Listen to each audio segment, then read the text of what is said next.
الحمد للہ رب العالمین والصلاة والسلام علی سید المرسلین وعلی آلہ واصحابہ اجمعین، اما بعد فاعوذ باللہ من الشیطان الرجیم، بسم اللہ الرحمن الرحیم۔ قد افلح من تزکا، آمنت باللہ، صدق اللہ العلی العظیم۔ وقال اللہ تعالی فی شان حبیبہ الکریم، ان اللہ وملائکتہ یصلون علی النبی یا ایہا الذین آمنوا صلوا علیہ وسلموا تسلیما۔ اللہم صلی علی سیدنا مولانا محمد وعلی آلہ وصحبہ افضل صلواتک وعدد معلوماتک وبارک وسلم صلاۃ و سلاما علیک یا رسول اللہ صلی اللہ تعالی علیہ وآلہ وصحبہ وسلم۔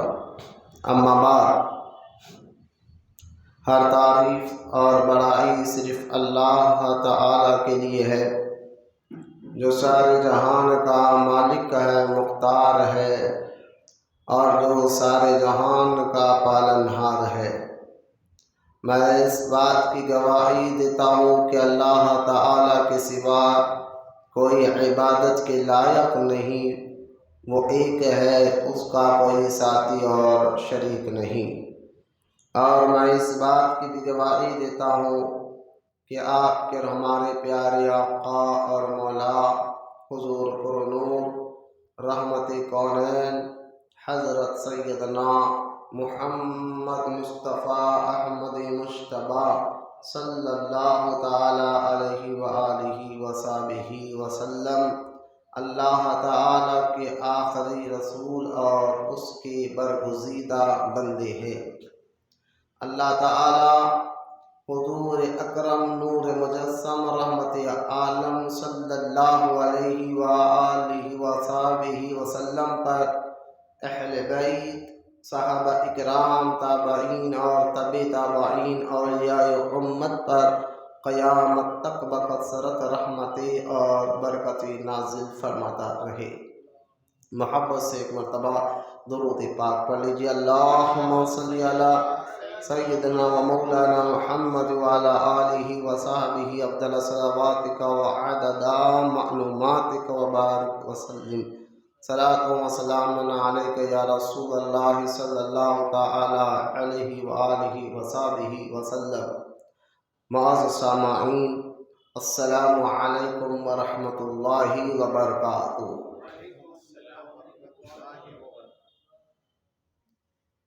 یہ جمادی الثانی کا مہینہ اور اس کا یہ دوسرا جمعہ ہے اس مہینے کا، اور گزشتہ جمعہ ہم نے دل کی صفائی پر بیان کیا تھا۔ آج بھی اسی ٹاپک کو انشاءاللہ تعالی آگے بڑھائیں گے۔ قرآن کیا کہتا ہے، حدیث کیا کہتی ہے، بزرگان دین کیا کہتے ہیں، انشاءاللہ اسی ٹاپک کو تھوڑے سے الگ انداز میں آپ کے سامنے بیان کرنے کی کوشش کروں گا۔ قبل اس کے کہ میں اپنے ٹاپک، اپنے عنوان پر آؤں، آئیے سب سے پہلے طریق اہل سنت و جماعت کے مطابق درود پاک پڑھنے کی اہمیت، فضیلت کو سماعت کرتے چلے۔ یوں تو حدیث پاک میں بے شمار احادیث موجود ہے جس میں درود کے فضائل اللہ کے رسول صلی اللہ علیہ وسلم نے ارشاد فرمایا، بیان فرمائے ہیں۔ بزرگان دین علیہ رحمت و رضوان نے کئی واقعات اپنی کتابوں میں لکھا ہے درود کے فضائل پر۔ انہیں میں سے ایک حدیث پاک اللہ کے رسول صلی اللہ تعالی علیہ وسلم نے ارشاد فرمایا، تم لوگ جمعہ کے دن مجھ پر کثرت سے درود پاک پڑھا کرو۔ وہ اس لیے کہ عام دنوں میں تمہارا درود فرشتے مجھ تک لا کر پہنچاتے ہیں، لیکن جو جمعہ کے دن مجھ پر محبت اور عقیدت کے ساتھ درود پاک پڑھتا ہے، اس کے درود پڑھنے کو میں اپنے خود کان سے سنا کرتا ہوں۔ تو جمعہ کے دن تو اور بھی پہلے سے زیادہ درود پڑھنے کی ہمیں کثرت کرنا چاہیے۔ درود پاک پڑھنے سے اللہ تعالیٰ ہمارے عبادتوں میں مٹھاس عطا فرماتا ہے۔ درود پڑھنے سے ایمان کا اور مضبوط ہو جاتا ہے، ایمان اور عقیدہ ہمارا اور مضبوط ہو جاتا ہے۔ درود پڑھنے سے جو ہے اللہ مشکلوں کو، مصیبتوں کو، پریشانیوں کو دور فرماتا ہے۔ درود پڑھنے والے کو اللہ تعالیٰ نیکی عطا فرماتا ہے، گناہ معاف فرماتا ہے، اور انشاءاللہ تعالیٰ آخرت میں اس کے درجات کو بھی بلند فرمائے گا۔ بے شمار درود پاک کے فضائل موجود ہے۔ آئیے محبت اور عقیدت کے ساتھ ہم سب کے پیارے آقا اور مولا حضور پرنور رحمت کونین صلی اللہ علیہ وسلم کی بارگاہ اقدس میں عقیدت کے ساتھ، محبت کے ساتھ درود پاک کا نذرانہ پیش کرے۔ سب مل کر پڑھے، با آواز بلند پڑھے، اللہم صلی علی سیدنا مولانا محمد وعلی آلہ وصحبہ افضل صلواتک وعدد معلوماتک وبارک وسلم صلاۃ و سلام علیک یا رسول اللہ صلی اللہ تعالی علیہ وآلہ وصحبہ وسلم۔ گزشتہ اتوار جمعہ میں ہم نے جو دل کی صفائی کے لیے جو بیان فرمایا تھا، اسی ٹاپک کو آج آپ کے سامنے پھر سے آگے بڑھانا ہے، کیونکہ اسلام اور قرآن اور حدیث میں اس بات کی سختی سے تاکید کرتا ہے کہ دلوں کو صاف رکھو۔ گزشتہ جمعہ میں نے آپ کو بتایا کہ دل جسم میں صرف ایک ٹکڑے کا نام نہیں ہے جو ہمارے دائیں پھسری کے پاس ہوتا ہے، صرف اس ٹکڑے کا نام نہیں، بلکہ اس کے پیچھے جو قوت ہے، جو طاقت ہے، اس کو ہم توجہ کریں تو اس میں جو ہے بے شمار خوبیاں اللہ تعالیٰ نے رکھی ہے۔ کیونکہ اسلام ہمارے ظاہر کو بھی صاف کرنے کا حکم دیتا ہے، ہمارے باطن کو بھی صاف کرنے کا حکم دیتا ہے۔ اس لیے بغیر طہارت کے آپ کا نماز، آپ کی عبادت کوئی بھی اللہ کی بارگاہ میں قبول نہیں ہوتی، کیونکہ طہارت کا ہونا یعنی جسم کا پاک ہونا ضروری ہے، لباس کا پاک ہونا ضروری ہے، اور جس جگہ آپ عبادت کریں اس جگہ کا بھی پاک ہونا ضروری ہوتا ہے۔ جب اسلام ظاہر دکھنے والی چیز کو اتنی سختی سے حکم دے رہا ہے کہ جب تک تمہارا بدن صاف نہ ہو، تمہارا لباس صاف نہ ہو، جس جگہ تم عبادت کرو اور عبادت کی جگہ صاف نہ ہو، تب تک اللہ تمہاری عبادتوں کو قبول نہیں فرماتا۔ تو لہٰذا اندازہ کرے کہ جب ظاہری جسم، ظاہری دکھنے والی چیز پر اللہ اتنی سختی سے حکم عطا فرما رہا ہے، تو جو باطن ہے، جو اصل بنیاد ہے، روح ہو، دل ہو، تو اس کی جو ہے درستی کا بھی حکم اللہ تعالیٰ نے سختی سے قرآن و حدیث کے ذریعے میں ارشاد فرمایا ہے۔ کیونکہ میں اکثر یہ بات کہہ رہا ہوں کہ آج کئی سال ہو گئے نماز ہم پڑھ رہے ہیں، پھر بھی ہمارا حال یہ ہے کہ نہ ہمارا دل نماز میں لگتا ہے، نہ ہمارا دل مسجد میں لگتا ہے، نہ ہم دین سیکھنے کی طرف توجہ کرتے ہو۔ عمر ہوتی جا رہی ہے، لیکن پھر بھی کیا بات ہے کہ نہ قرآن کی آیتوں کا اثر دل پر ہوتا ہے، نہ حدیثوں کا دل پر اثر ہوتا ہے۔ پھر وہ کیا بات ہے جس کی وجہ سے ہمیں جو ہے نا آخرت کا خوف رہا، بس دنیا میں ہم زندگی گزار رہے ہیں، لیکن ایسے گزار رہے ہیں جیسا ہمیشہ ہمیں یہیں رہنا ہے، یہیں سب کچھ کرنا ہے۔ تو وجہ کیا ہے کہ کوئی بات کا اثر کیوں نہیں ہو رہا ہے؟ کیوں ہمیں نماز میں دل نہیں لگتا، قرآن پڑھنے میں دل نہیں لگتا، بلکہ ہماری مزاج تھوڑا الٹ ہو گئی کہ ہم معاذ اللہ ثم معاذ اللہ ہوٹلوں میں تو گھنٹوں بیٹھتے ہیں، نہ ہمیں سستی آتی ہے، نہ کاہلی آتی ہے، فضول باتوں میں، نہ اس کا دنیا کا فائدہ نہ آخرت کا فائدہ، ایسی باتوں میں گھنٹوں ہم اپنی بیوی کے ساتھ، ماں کے ساتھ، بہنوں کے ساتھ، دوستوں کے ساتھ جو ہے بیٹھ جاتے ہیں، لیکن وہاں میں نہ سستی آتی ہے، نہ کاہلی آتی ہے، نہ بے چینی ہوتی ہے۔ لیکن جیسا ہی مسجد میں آئے یا قرآن پڑھنے لگ جائے یا نماز پڑھنے لگ جائے یا کوئی اچھا کام، نیکی کا کام اللہ کے لیے کرنے لگ جائے، تو وہاں پر فوراً ہمارا جسم بھی بیمار ہونے لگ جاتا ہے، سستی بے چینی بھی آ جاتی ہے۔ تو اس کی وجہ کیا ہے کہ اصل میں وجہ اس کی یہ ہے کہ آپ کا دل گناہوں کی وجہ سے بیمار پڑا ہوا ہے۔ تو اللہ تعالیٰ نے قرآن پاک میں سورہ شعراء میں بھی ارشاد فرمایا یوم لا ينفع مال ولا بنون الا من اتى اللہ بقلب سلیم. اللہ تعالیٰ ارشاد فرماتا ہے سورہ شعراء میں جس دن یعنی قیامت کے دن نہ مال کام آئے گا، نہ بیٹے، نہ اولاد. اس دن جو اللہ کے حضور صاف یعنی اللہ کے حضور سلامتی والا دل لے کر آیا وہ کامیاب ہوگا. یہ دیکھیں سورہ شعراء میں اللہ تعالیٰ نے ارشاد فرمایا کہ الا من اتى اللہ بقلب سلیم، کہ جو سلامتی والا دل لے کر آئے. اللہ قرآن میں بیان فرما رہا ہے، کوئی میں مثال نہیں دے رہا ہوں آپ کو. تو دل کا پاک صاف ہونا بھی بہت زیادہ ضروری ہے، کیونکہ دل سارے جسم کا بادشاہ ہے. علامہ امام محمد غزالی رحمۃ اللہ تعالی علیہ کی ایک مثال دے کر میں آگے بڑھنا چاہتا ہوں. جو اپنی کتاب کیمیاء سعادات میں علامہ امام محمد غزالی رحمۃ اللہ تعالی علیہ یہ جو ہے یہ سمجھیے کہ 500 ہجری میں آپ کے پورے بغداد، عراق اور ایران بلکہ پورا یہ عرب ممالک، چاہے وہ مکہ شریف ہو، مدینہ شریف ہو، بغداد کے جتنے عرب ممالک ہو، بلکہ اس دنیا بھر میں امام محمد غزالی رحمۃ اللہ تعالیٰ علیہ کے علم کا طوطا مانا جایا کرتا تھا. اتنے بڑے عالم تھے کہ صرف وہ تو ہوئے پیدا بغداد میں، ان کا مزار شریف بھی بغداد شریف میں ہے، لیکن اللہ پاک نے جو علم اور سمجھ عطا فرمائی تھی اس کی وجہ سے آپ پوری دنیا میں مشہور ہوئے. امام محمد غزالی آپ 505 ہجری میں اس دنیا سے تشریف لے کر گئے، اور آپ کا دور غوث اعظم کا دور. یہ سمجھے کہ غوث اعظم کی عمر 30 یا 33 سال تھی جب امام محمد غزالی رحمۃ اللہ تعالیٰ علیہ پردہ فرمائے. تو امام محمد غزالی رحمۃ اللہ تعالیٰ علیہ کی بہت سی کتابیں آج بھی یعنی 800 سال ہو گیا ہے، آج بھی ان کی کتابوں کے ذریعے سے لوگ اللہ کا قرب حاصل کر رہے ہیں، اللہ کے قریب ہو رہے ہیں. یہ ایسے بزرگان دین کی کتاب امام محمد غزالی رحمۃ اللہ تعالیٰ علیہ اپنی کتاب کیمیاء سعادات میں دل کے بارے میں، کیونکہ امام محمد غزالی کے دور میں کچھ لوگ فلاسفر، سمجھ گیا آج کے دور میں اس فلاسفر کو آج کے دور میں سائنٹسٹ کہتے ہیں، جو ہر بات کو اپنی عقل سے سمجھنا چاہتے ہیں. وہ بعض لوگ ایسے ہوتے ہیں جہاں ان کو قرآن کی آیت پڑھو تو سمجھ میں نہیں آتا، حدیث پڑھ کر سناؤ، لیکن جو ایمان والا ہے اللہ پر، رسول پر اور قیامت کے دن پر اور آخرت پر ایمان رکھتا ہے نا، اس کے لیے تو یہ بات یوں سمجھیے کہ وہ تو جیسا قرآن کی بات سنے یا حدیث کی بات سنے فوراً دل کو بھی جھکا لیتا ہے، سر کو بھی جھکا لیتا ہے، وہ تو مان ہی لیتا ہے.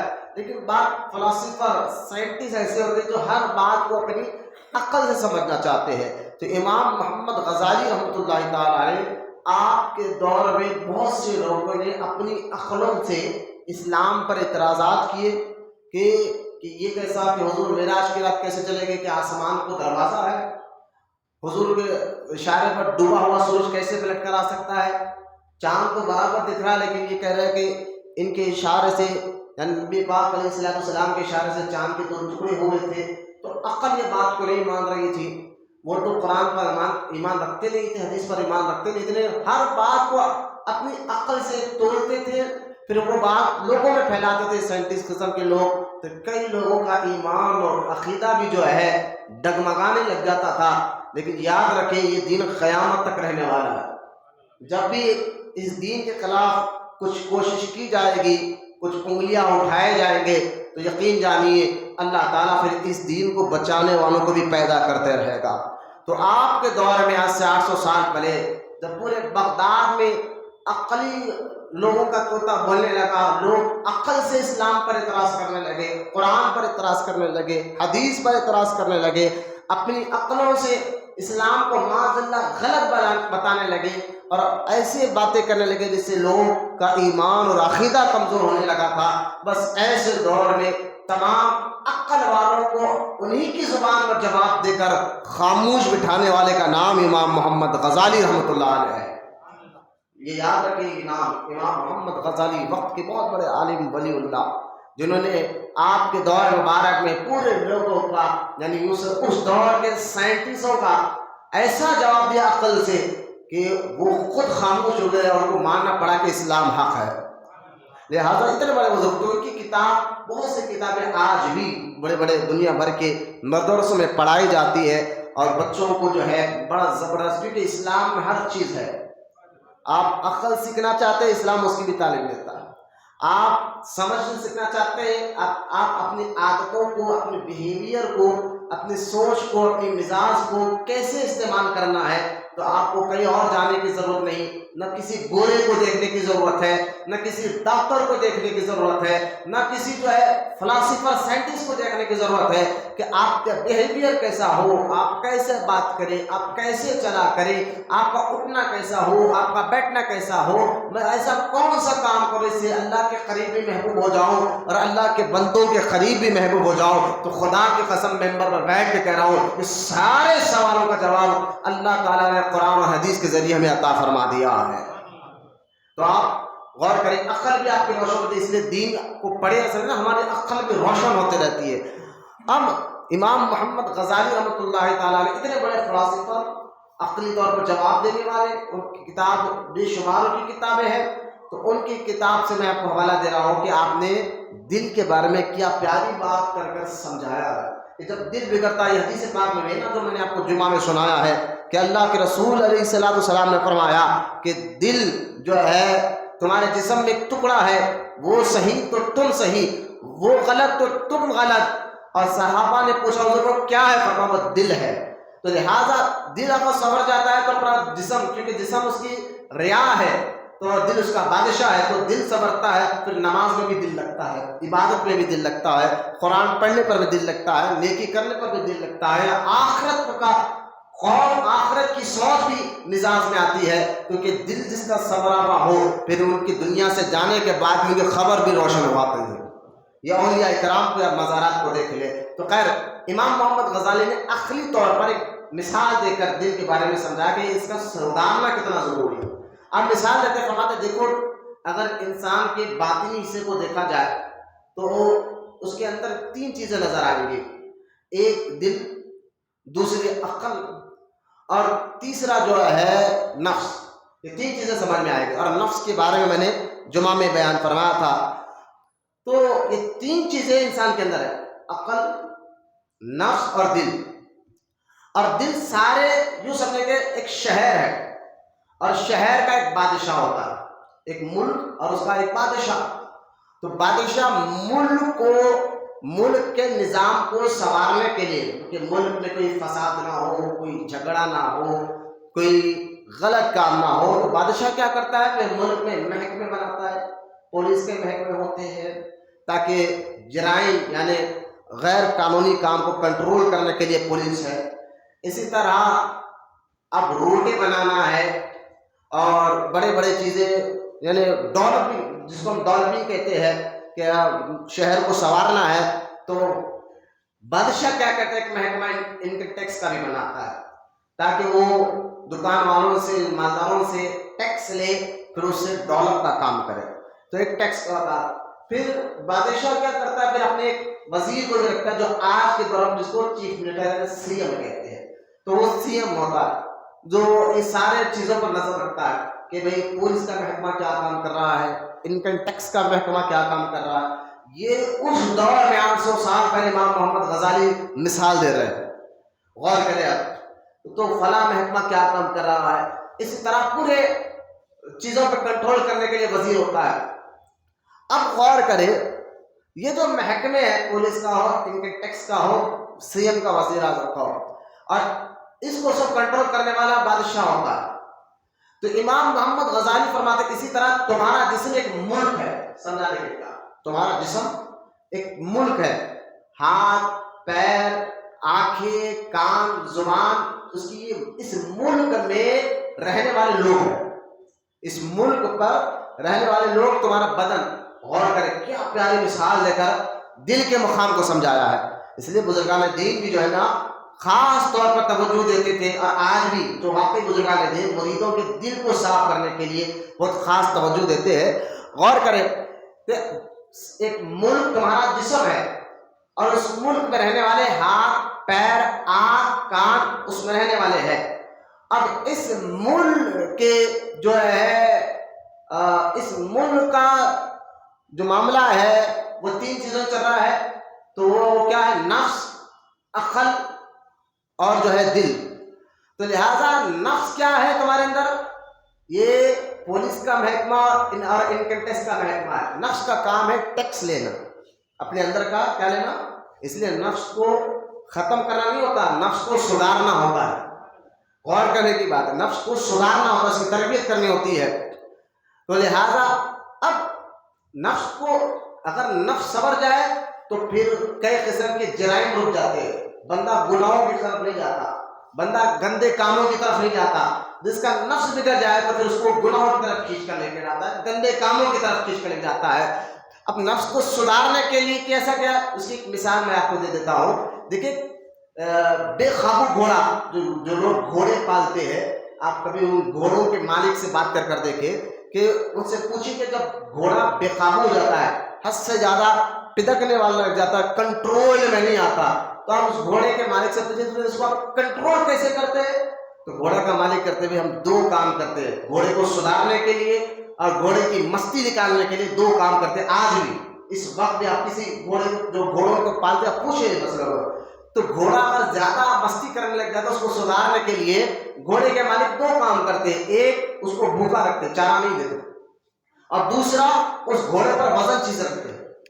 تو 2 چیزیں کرنے سے بھی گھوڑا جب چند دن بھوکے رہنے لگ جاتا ہے، اس کا مالک اس پر وزن چیز رکھنے لگ جاتا ہے، تو پھر وہ پدکنا مستی کرنا چھوڑ دیتا ہے اور مالک کا وفادار ہو جاتا ہے. اسی طرح نفس بھی ایک گھوڑے کی طرح ہے.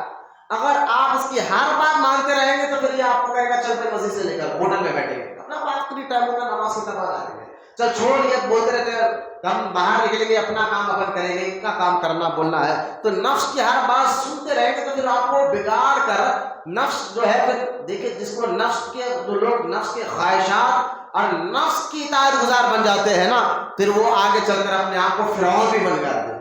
فرعون اپنے آپ کو معاذ اللہ خدا کیوں کہا کہ نفس نے اس کو اتنا بھٹکایا کہ آخر میں نفس نے اس کے اندر ایک خواہش پیدا کر دی، اب اعلان کرے تو ہی خدا ہے، تو ہی خدا ہے. تو فرعون نے اعلان کر دیا کہ میں خدا ہوں معاذ اللہ. تو نفس جو ہے اگر اس کے ہر بات آپ سنتے رہو گے تو وہ آپ کو پٹکا دے گا، بہکا دے گا.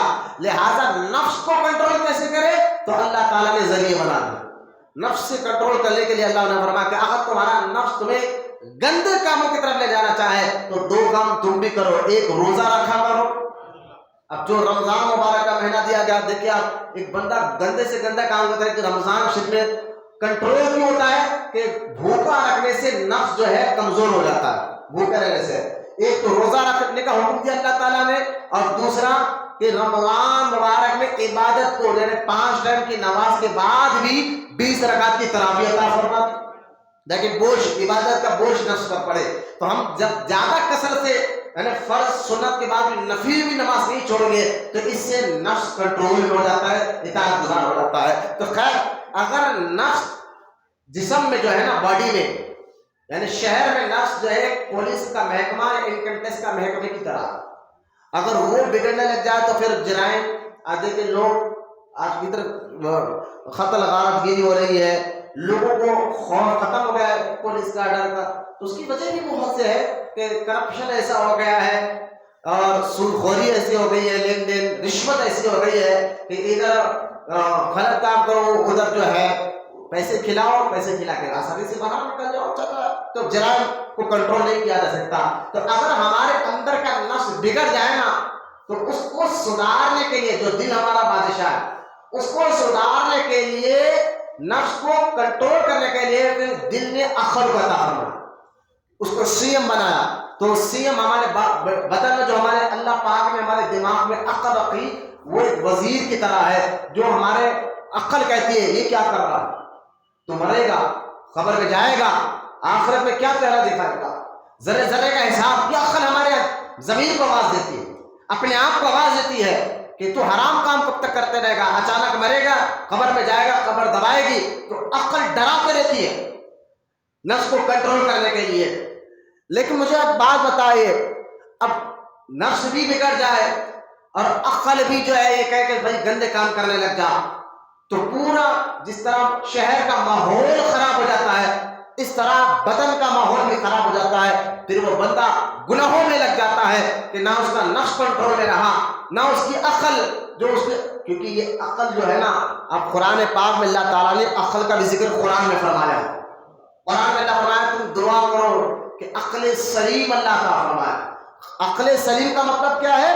یہ بھی قرآن کی آیت ہے, غور سے سنیں. عقل سلیم کا مطلب کیا ہے؟ تو قرآن میں اللہ فرماتا ہے جن کو ہم عقل سلیم عطا فرماتے ہیں پھر وہ اچھے اور برے میں فرق کرنے والا بن جاتا ہے, نیکی میں اور گناہ میں فرق کرنے والا بن جاتا ہے, حلال میں اور حرام میں فرق کرنے والا بن جاتا ہے. تو آپ دعا کیا کریں کہ اللہ ہمیں عقل سلیم عطا فرما. کہ یہ جب عقل سلیم, جن کی عقل روشن ہو جاتی ہے, جن کی عقل یہ بات ذہن میں بٹھا دیتی ہے کہ دنیا کو ایک عارضی ہے, مرنے کے بعد اللہ کی بارگاہ میں جانا ہے, تو وہ وہی کام کرتا ہے جس کام سے اللہ راضی ہوتا ہے. وہ کام ہرگز نہیں کرتا جس سے اللہ ناراض ہو. لیکن تھوڑا سا غور کریں, اگر ہمارے بدن جس طرح پولیس کا محکمہ بگڑ جائے, خود سی ایم بھی بگڑ جائے تو پورا شہر کا ماحول خراب ہو جاتا ہے. اسی طرح بدن کا نفس اور عقل بگڑ جائے تو اور یہ تو بہت بگڑ جاتا ہے. لیکن سونے پہ سہاگا ہم کہتے ہیں نا, اللہ نہ کرے جو اس ملک کو چلانے والا بادشاہ ہی بگڑ جائے تو اب بچائے پھر انسان میں رہا کیا, باقی کیا رہا. امام محمد غزالی فرماتے ہیں کہ تمہارا دل تمہارے جسم میں بادشاہ کی طرح ہے, وہ خود بگڑا ہوا ہے تو اس کا وزیر تمہیں کیا ساتھ دے گا اور اس کا محکمہ تمہیں ساتھ کیا دے گا. کہ اصل بگڑا ہوا کہ اگر بادشاہ بگڑ جائے تو پھر پوری ریا بگڑ جاتی ہے, ماحول پورا خراب ہو جاتا ہے, پورا سسٹم پلٹ ہو جاتا ہے. اس لیے بادشاہ کا صحیح ہونا ضروری ہوتا ہے. اگر بادشاہ صحیح رہے تو عقل کو بھی کنٹرول کرتا ہے, وہ نفس کو بھی کنٹرول کرتا ہے. بادشاہ اگر بگڑ جائے تو پھر وہ عقل بھی گئی اور نفس بھی گیا. اس لیے اللہ کے رسول صلی اللہ علیہ وسلم فرماتے ہیں کہ تمہارے جسم میں ایک ٹکڑا ہے, وہ صحیح تو تم صحیح, وہ غلط تو پھر تم غلط. صحابہ نے پوچھا تھا یا رسول اللہ صلی اللہ علیہ وسلم وہ چیز ہے کیا؟ سرکار فرمایا دل ہے. تو دل یہ کیا, حدیث کو بھی دیکھے. امام محمد غزالی رحمت اللہ تعالی علیہ کے اس مثال کو بھی غور کرے کہ دل سنورتا ہے تو پھر ساری کائنات سنورتی ہے, پھر بندے کا نماز میں بھی دل لگتا ہے. اور اللہ تعالیٰ نے سختی سے قرآن میں ایک کئی آیتوں میں دل کے بارے میں فرمایا. آپ دیکھیں جس کا دل بگڑ جاتا, اللہ تعالیٰ قرآن میں ایک جگہ ارشاد فرماتا ہے جس کا دل بگڑ جاتا ہے, کیونکہ دل سارے سب کا ارشاد, تو اللہ قرآن میں ارشاد فرماتا ہے کہ اے غافلو. میں یہاں ترجمہ آپ کے سامنے پڑھوں گا کیونکہ وقت دیکھے دیکھے تو ختم ہو جائے گا.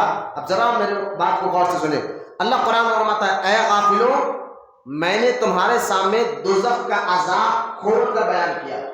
قرآن کے ذریعے اللہ نے بتایا نماز نہیں پڑھو گے تو کیا عذاب ہوگا, شراب پیو گے تو کیا ہونے والا ہے, زنا کرو گے تو کیا ہوگا. یہ کھول کھول کر اللہ نے قرآن اور حدیث کے ذریعے ہمیں بتا دیا کہ تم نماز نہیں پڑھو گے تو تمہارا انجام کیا ہوگا, روزہ نہیں رکھو گے تو کیا ہوگا, زکات نہیں دو گے تو کیا ہوگا, اور جو ہے کسی کا مال نہا کے کھا جاؤ گے, کسی کی زمین ہڑپ لو گے تو پھر کیا ہوگا, کسی کی ماں بہن بیٹی کی عزت کے ساتھ کھیلو گے پھر کیا ہوگا. یہ ساری چیزیں اللہ تعالیٰ نے قرآن میں کھول کر بیان فرما دیا ہے. اور اس کی مثال دیتے ہوئے اس کی مثالیں کیا دی, تو اللہ قرآن میں فرماتا ہے میں نے تمہارے سامنے دوزخ کے عذاب کھول کھول کر بیان کر دیے. قرآن میں اللہ فرماتا ہے کھول کھول کر فرما دے.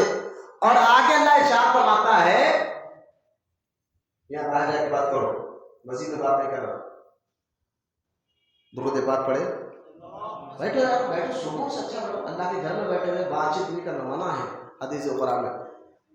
لہذا غور کرے. ایک تو اللہ فرماتا ہے میں نے قرآن کے ذریعے تمہارے سامنے دوزخ کے عذابات حدیث اور قرآن کے ذریعے کھول کر بیان کر دیا. اللہ نے کہ کیا ہونے والا ہے, یہ کرو تو چاہے آپ مانو یا نہ مانو ہونے والا.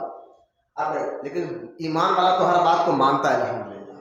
میں سمجھانے کے لیے کہہ رہا ہوں کہ ایک تو پھر اللہ نے اور کیا کام کیا, تو قرآن پاک میں اللہ تعالیٰ نے پچھلے امتیں جو پچھلے نبیوں کے دور کے جو امتیں تھے انہوں نے جب اللہ کی نافرمانی کی تو ان پر عذاب کیسے آیا, اللہ نے یہ بھی قرآن میں بیان فرما دیا.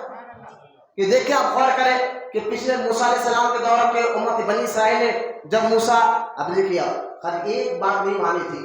موسیٰ علیہ السلام کی قوم علاقہ سے لڑنے کے لیے اللہ کا حکم تھا. کس کا تھا؟ اللہ کا حکم تھا کہ وہ ملک شام سے فلسطین جو مسلمانوں کا پہلا کعبہ ہے، وہاں پر ایک قوم تھی اور اس قوم کا نام تھا قوم علامقہ، اس قوم کا نام تھا. اور وہ یوں سمجھے کہ ان کے بارے میں آتا ہے قوم علامقہ کے بارے میں کہ وہ وہاں پر جو فلسطین کو انہوں نے قبضہ کر لیا تھا. یہ کب کی بات ہے؟ یہاں سے 3-4 ہزار سال قرآن کی بات بتا رہا ہوں، قرآن اس کا ذکر کر رہا ہے، موسیٰ علیہ السلام کے دور کی بات ہے. تو وہ لوگ ایسے تھے کہ ان کے سینے بڑے چوڑے تھے، ہیٹ ان کی بڑی لمبی تھی، بڑی لمبی ہے، اور ایک ایک ہاتھ ان کا اتنا ہوتا. اس کو قرآن کہتا ہے وہ قوم علامقہ تھی اور بڑے جنگو قوم تھی، خطرناک قوم، کوئی فوج سے لڑ نہیں سکتی تھی، اتنی طاقتور قوم تھی. وہ لوگ پہاڑوں کے اندر گھر بنا کر رہتے تھے، پتھر کو چیر کر گھر بناتے تھے، یعنی اتنے بدن کے اعتبار سے بھی اتنے مضبوط تھے. لیکن اللہ کا حکم ہوا موسیٰ علیہ السلام کو کہ اے موسیٰ علیہ السلام، تم لوگ جاؤ اپنی قوم کو لے کر جاؤ، اس قوم سے لڑو. یہ حکم کس کا تھا؟ اللہ کا حکم تھا، قرآن میں آیا.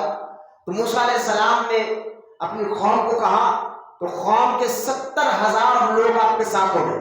آپ کا کلمہ پڑھنے والے کتنے؟ 70,000 اس دور میں موسیٰ علیہ السلام کے ماننے والے آپ کے ساتھ ہو گئے.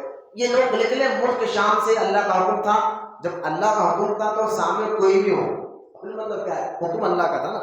تو وہ جب سامنے پہنچے فلسطین کے قریب، اب غور سے سنیں کیا کہنا چاہتا ہوں. اللہ نے جو اللہ کی نافرمانی کرتے ہیں، نبی کی نافرمانی کرتے ہیں، ان قوموں کا انجام کیا ہوا اللہ نے قرآن میں یہ بھی بیان فرما دیا. میں آپ کو نہیں سمجھا رہا ہوں. تو لہذا وہ قوم نکلی لڑنے کے لیے، لیکن جیسا ہی فلسطین کے شہر کے قریب گئے، اس قوم کے ان لوگوں نے 40,000 لوگ، جن میں 70,000 میں سے 40,000 لوگ ڈر گئے. بولے اتنے خطرناک لوگ ہیں، ان سے ہم لڑیں گے کیسے؟ ان کے بارے میں ہم نے سنا تھا، یہ بڑے جنگو لوگ ہیں، بڑی فوج نہیں لڑ سکی، ہم کیا لڑیں گے؟ یہ 40,000 کے قریب لوگوں نے موسیٰ علیہ السلام سے کہا موسیٰ ہم ان سے نہیں لڑیں گے، جبکہ اللہ کا حکم تھا لڑے. لیکن ان قوم نے کہا ہم نہیں لڑیں گے، آپ لڑے اور آپ کا خدا جا کر لڑے. جب یہ بات ان قوم نے کی تو وہ 40,000 کے لوگ اپنے گھر جانے کے لیے وہاں سے پلٹ گئے. اور جب پلٹ گئے تو میدان طیہ، قرآن میں ذکر ہے اس میدان کا نام میدان طیہ، میدان طیہ نام ہے. تو وہ میدان میں جا کر رہ گئے. اب دیکھیں اللہ کا عذاب اسی وقت آیا، کیونکہ نافرمانی کی تو اللہ کا عذاب اسی وقت آیا. اللہ تعالیٰ نے ان کو اس میدان، آپ دیکھیں بڑا سا میدان ہے اور اب اس میں سے آپ کو جانا اپنے گھر کی طرف، لیکن وہ لوگ چلتے رہے لیکن وہ میدان سے باہر نہیں نکل گئے. اس طرح کئی سال گزر گئے. یہ اللہ کا عذاب آیا کہ ایک میدان پار نہیں کر سکے. وہ میدان کرکٹ کا گراؤنڈ ہوتا ہے ہمارے پاس، ہم جب اس میں سے جا رہے ہیں تو 2-3 منٹ میں آپ میدان پار، بڑا بھی میدان تو 2-3 منٹ میں پار ہو کے نکل جائیں گے. یہ لوگ کو روایت میں آتا ہے 15 یا 30 سال کے قریب ہو گیا، یہ لوگ کو میدان پار ہی نہیں ہوا، کیونکہ اللہ کا عذاب آیا کہ تم پار کر کے بتاؤ، گھر جا کر بتاؤ. پھر ان لوگوں نے توبہ کی، بعد میں اللہ کا عذاب آیا ان کے اوپر بھی. تو میں آپ کو یہ بتا، یہ بھی واقعہ یعنی جو اللہ کی نافرمانی کرتا ہے پھر اللہ تعالیٰ نے ان قوموں پر کیا کیا عذاب نازل کرے، یہ بھی اللہ نے قرآن میں بیان فرما دیا. اور یہی آیت اللہ قرآن میں فرماتا ہے کہ اے غافلو، میں نے تمہارے سامنے دوزخ کے عذاب کھول کر قرآن میں بیان کر دیا. پہلے لوگوں پر جو ان پر میری نافرمانی کے بعد عذاب نازل ہوئے، میں نے اس کا بھی ذکر کر دیا. پھر آگے مگر، اب اللہ فرماتا ہے مگر تمہارے دلوں پر کچھ اثر نہ ہوا. اب دیکھیے قرآن اتنا سننے کے بعد بھی کہ پہلے قوموں پر یہ کرے. اب دیکھیے بنی اسرائیل جو قوم تھی، سب سے زیادہ اس قوم کی نافرمانی کا ذکر اللہ نے قرآن میں بیان کیا. اور اللہ کے رسول صلی اللہ علیہ وسلم فرماتے ہیں کہ جو بنی اسرائیل جو گناہ کرتے تھے وہ گناہ میری امت میں بھی ہو گئے. لہذا لیکن کیوں ہم گناہ، میں آپ کو یہ سمجھانا چاہ رہا ہوں کہ ہم گناہ سے نیکی طرف آتے کیوں نہیں. وجہ کیا ہے کہ ہمارا دل نہ نماز میں لگتا ہے، نہ عبادت میں لگتا ہے، نہ اچھے کام میں دل لگتا ہے. کچھ دیر کے لیے تو اثر ہوتا ہے، جیسے مسجد میں آئے تو ہم تو معاذ اللہ ہم تو یہ سمجھ رہے ہیں کہ مسجد کے اندر ہی اسلام ہے. ٹوپی پہن کر ادب سے آ کر مسجد میں بیٹھ جائیں گے، پھر باہر نکلے وہی گالی دینا، وہی جھٹکا دینا، وہی ماں باپ کی نافرمانی، وہی حرام کمانا، وہی جو ہے غیر تو غور کر دیکھیں، یہ ہماری مزاج بنتے جا رہی، تو کیا ہم مسجد کے اندر ہی اسلام سمجھ رہے ہیں؟ ایسا نہیں ہے. اسلام ایسا ہے کہ مسجد کے اندر نہیں، آپ باہر بھی جائے تو دیکھنے والا دیکھ کر کے دیکھو عاشق رسول جا رہا ہے، یہ مزاج بنانا ہوگا. لیکن یہ مزاج بن کیوں نہیں رہی ہے؟ اتنا سننے کے بعد بھی ہم نماز کیوں چھوڑ رہے ہیں؟ جانتے ہم اس بات کو، بار بار جانتے کہ جھوٹ بولنا گناہ، پھر بھی بولتے کیوں ہے؟ اس بات کو اچھی طرح جانتے کہ شراب پینے سے عذاب ہوتا ہے، پھر بھی پیتے کیوں ہے؟ اس بات کو اچھی طرح جانتے ہیں کہ ماں باپ کو گالی دینا، بلا وجہ کسی کو تکلیف دینا اللہ کے یہاں بہت بڑا عذاب ہوتا ہے، یہ بہت بڑا گناہ ہے، لیکن پھر بھی کر کیوں رہے ہیں؟ یہ عادتیں ہمارے اندر سے جا رہے کیوں نہیں؟ تو اس کی وجہ صرف یہ ہے کہ تمہارا دل مردہ ہو چکا ہے. اس کی وجہ صرف یہ ہے کہ تمہارے دل پر اثر نہیں ہو رہا. اب قرآن میں اللہ یہ فرماتا ہے اتنا کھول کر میں نے تمہیں بیان کر دیا اور پھر بھی تمہارے دل پر اثر نہیں ہوا. اللہ فرماتا ہے اگر تمہارا دل نرم ہوتا تو ان لوگوں کے عذابات سن کر تمہارے دل میں نرمی آتی اور اللہ کا خوف آتا. لیکن اللہ فرماتا ہے تمہارے دل پتھروں سے بھی زیادہ سخت ہو گئے. مثال دے اللہ نے قرآن میں، تمہارے دل پتھر سے بھی زیادہ سخت ہو گئے ہیں. غور کرے کیا جملہ اللہ پاک نے فرمایا. اور قرآن کی آیت ہے، کسی مفتی کا فتویٰ نہیں پڑھ رہا ہوں میں، قرآن کی آیت آپ کے سامنے پڑھ رہا ہوں. کیوں پتھر سے آیا؟ تو اللہ قرآن میں فرماتا ہے اس لیے کہ پتھر بھی آگے چل کر کچھ نہ کچھ بات کو قبول کر لیتا ہے.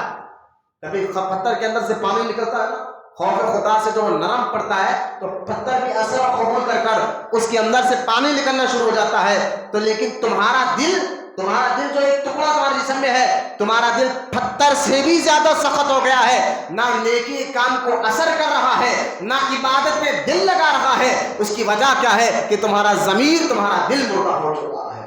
لہٰذا ایسے لوگوں کے لیے اللہ قرآن میں فرماتا ہے کہ جو جس کا دل ضمیر مردہ ہو جائے اور دل نرم پڑنا چھوڑ جائے اور تمہارا دل اچھے کام کو قبول کرنا چھوڑ دے، تو اللہ فرماتا ہے پھر ایسے لوگوں کی ہی ہم بات قرآن میں اللہ فرماتا ہے کہ ایسے ہی لوگ دوزخ کی نشانی ہے، دوزخ میں جانے والے ہیں. یہ باتیں آپ کے سامنے رکھنے کے بعد آپ کو سمجھ تو قرآن میں، اور یہ آیت بھی سمجھ گئے اور بھی آیت ہے قرآن پاک میں دل کے بارے. تو دل کو سنوارنے کے لیے بہت سے بزرگان دین نے طریقے بتایا. اب سوال یہ ہوتا ہے چلیے بندہ جب بیماری کو پہچان لیتا ہے کہ یہ میری کو بیماری لگی، پہلے پہچاننا ہوتا نا بیماری کو. بیماری پہچانے جانے کے بعد پھر ہم اس کا علاج کر سکتے ہیں. ڈاکٹر بھی دیکھیں پہلے بیماری کو پہچاننے کے لیے ٹیسٹ کراتا ہے، خون کا ٹیسٹ، یورین کا ٹیسٹ، اور ٹیسٹ کرانے کے بعد رپورٹ آنے کے بعد معلوم ہوتا ہاں اس بندے کے جسم میں یہ بیماری ہو گئی ہے. تو لہٰذا دل جو ہمارا بیمار ہے تو بیمار ہونے کی وجہ کیا ہے پہلے یہ جاننا پڑتا ہے.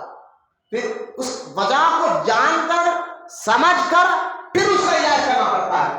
تو اسی طرح ڈاکٹر بھی نہیں کرتا نا کہ آپ بیمار بار بار کیوں ہو رہے ہیں اس کی وجہ جانو، اور وجہ پکڑ کر یعنی ٹیسٹ وغیرہ کرنے کے بعد وجہ پکڑ کر پھر وہ ڈاکٹر اس کا علاج کرتا ہے.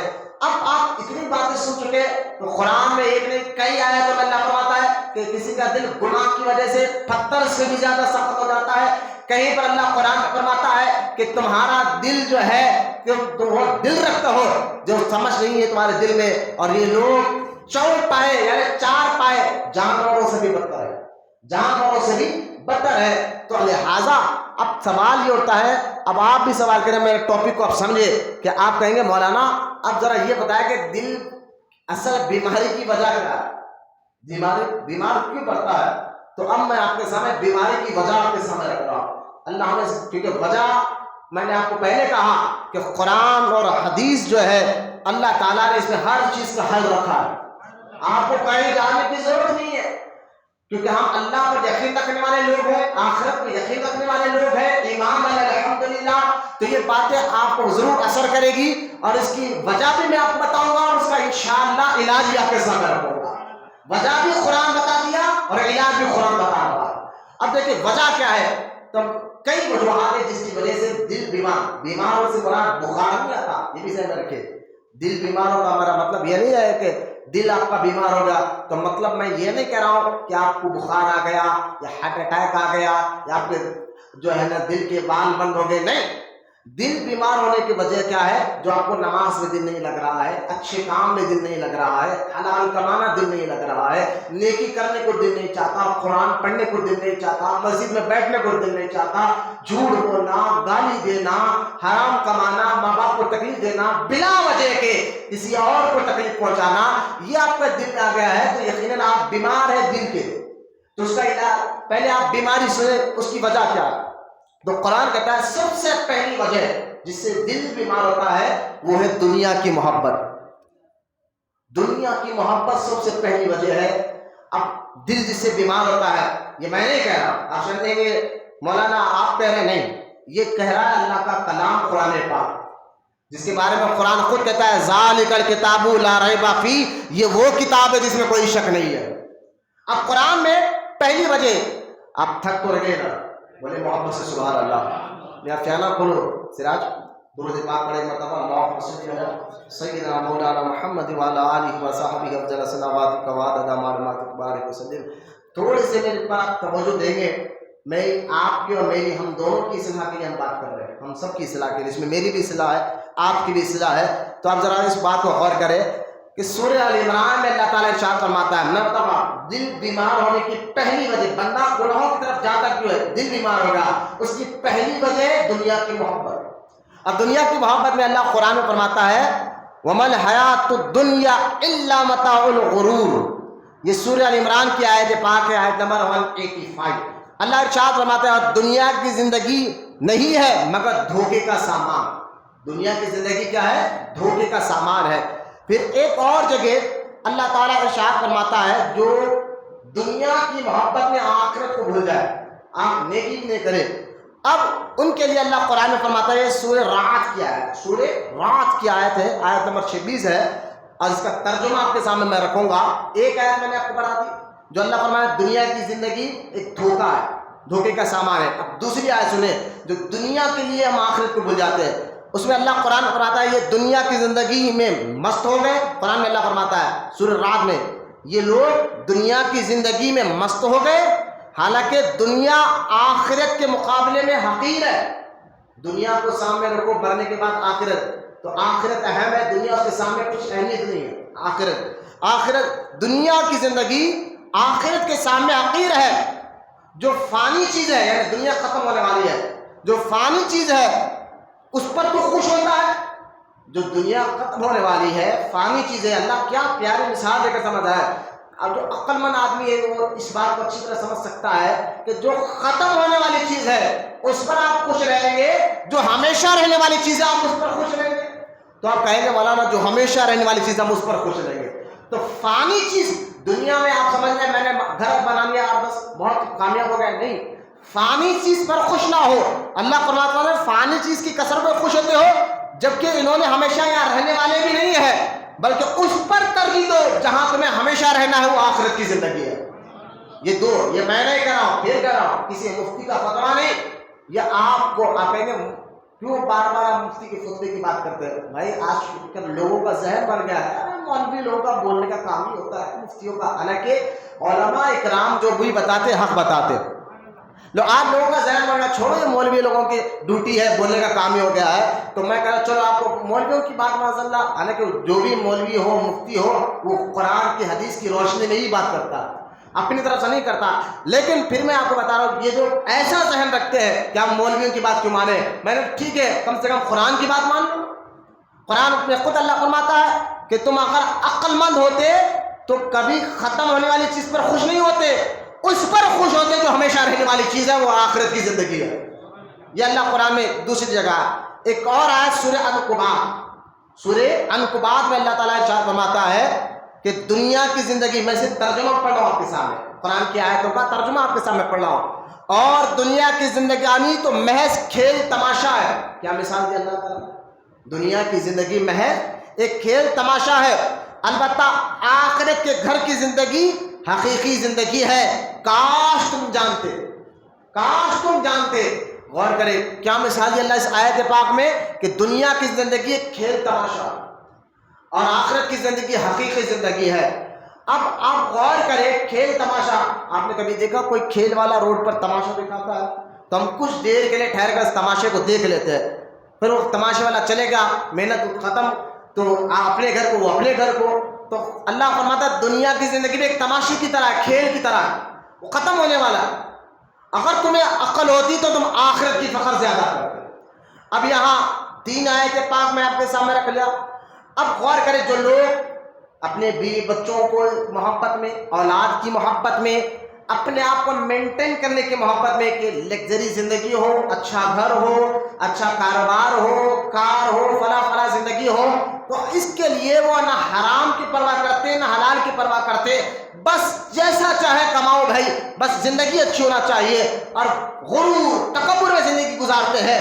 ایسے لوگوں کے لیے اللہ تعالیٰ نے قرآن پاک میں سورہ حدید میں ارشاد فرمایا، اور خوب جان رکھو، اللہ ترجمہ پڑھو، خوب جان رکھو، دنیا کی زندگی صرف کھیل تماشا، زینت اور آپس میں فخر، غرور اور مال اولاد میں ایک دوسرے سے اپنے آپ کو زیادہ بتلانا، اس کی مثال تو ایسی ہے جیسے بارش اور اس کے پیداوار کسانوں کو اچھی معلوم ہوتی ہے، پھر جب وہ سبزہ خشک ہو جاتی ہے تو زرد ہو جاتا ہے، تم اس کو دیکھتے ہو، پھر وہ بلکہ چورا چورا ہو جاتی ہے، اور آخرت میں سخت عذاب اور اللہ کی مغفرت اور رضامندی ہے، اور دنیا کی زندگی بجز دھوکے کے سامان کے اور کچھ بھی نہیں ہے.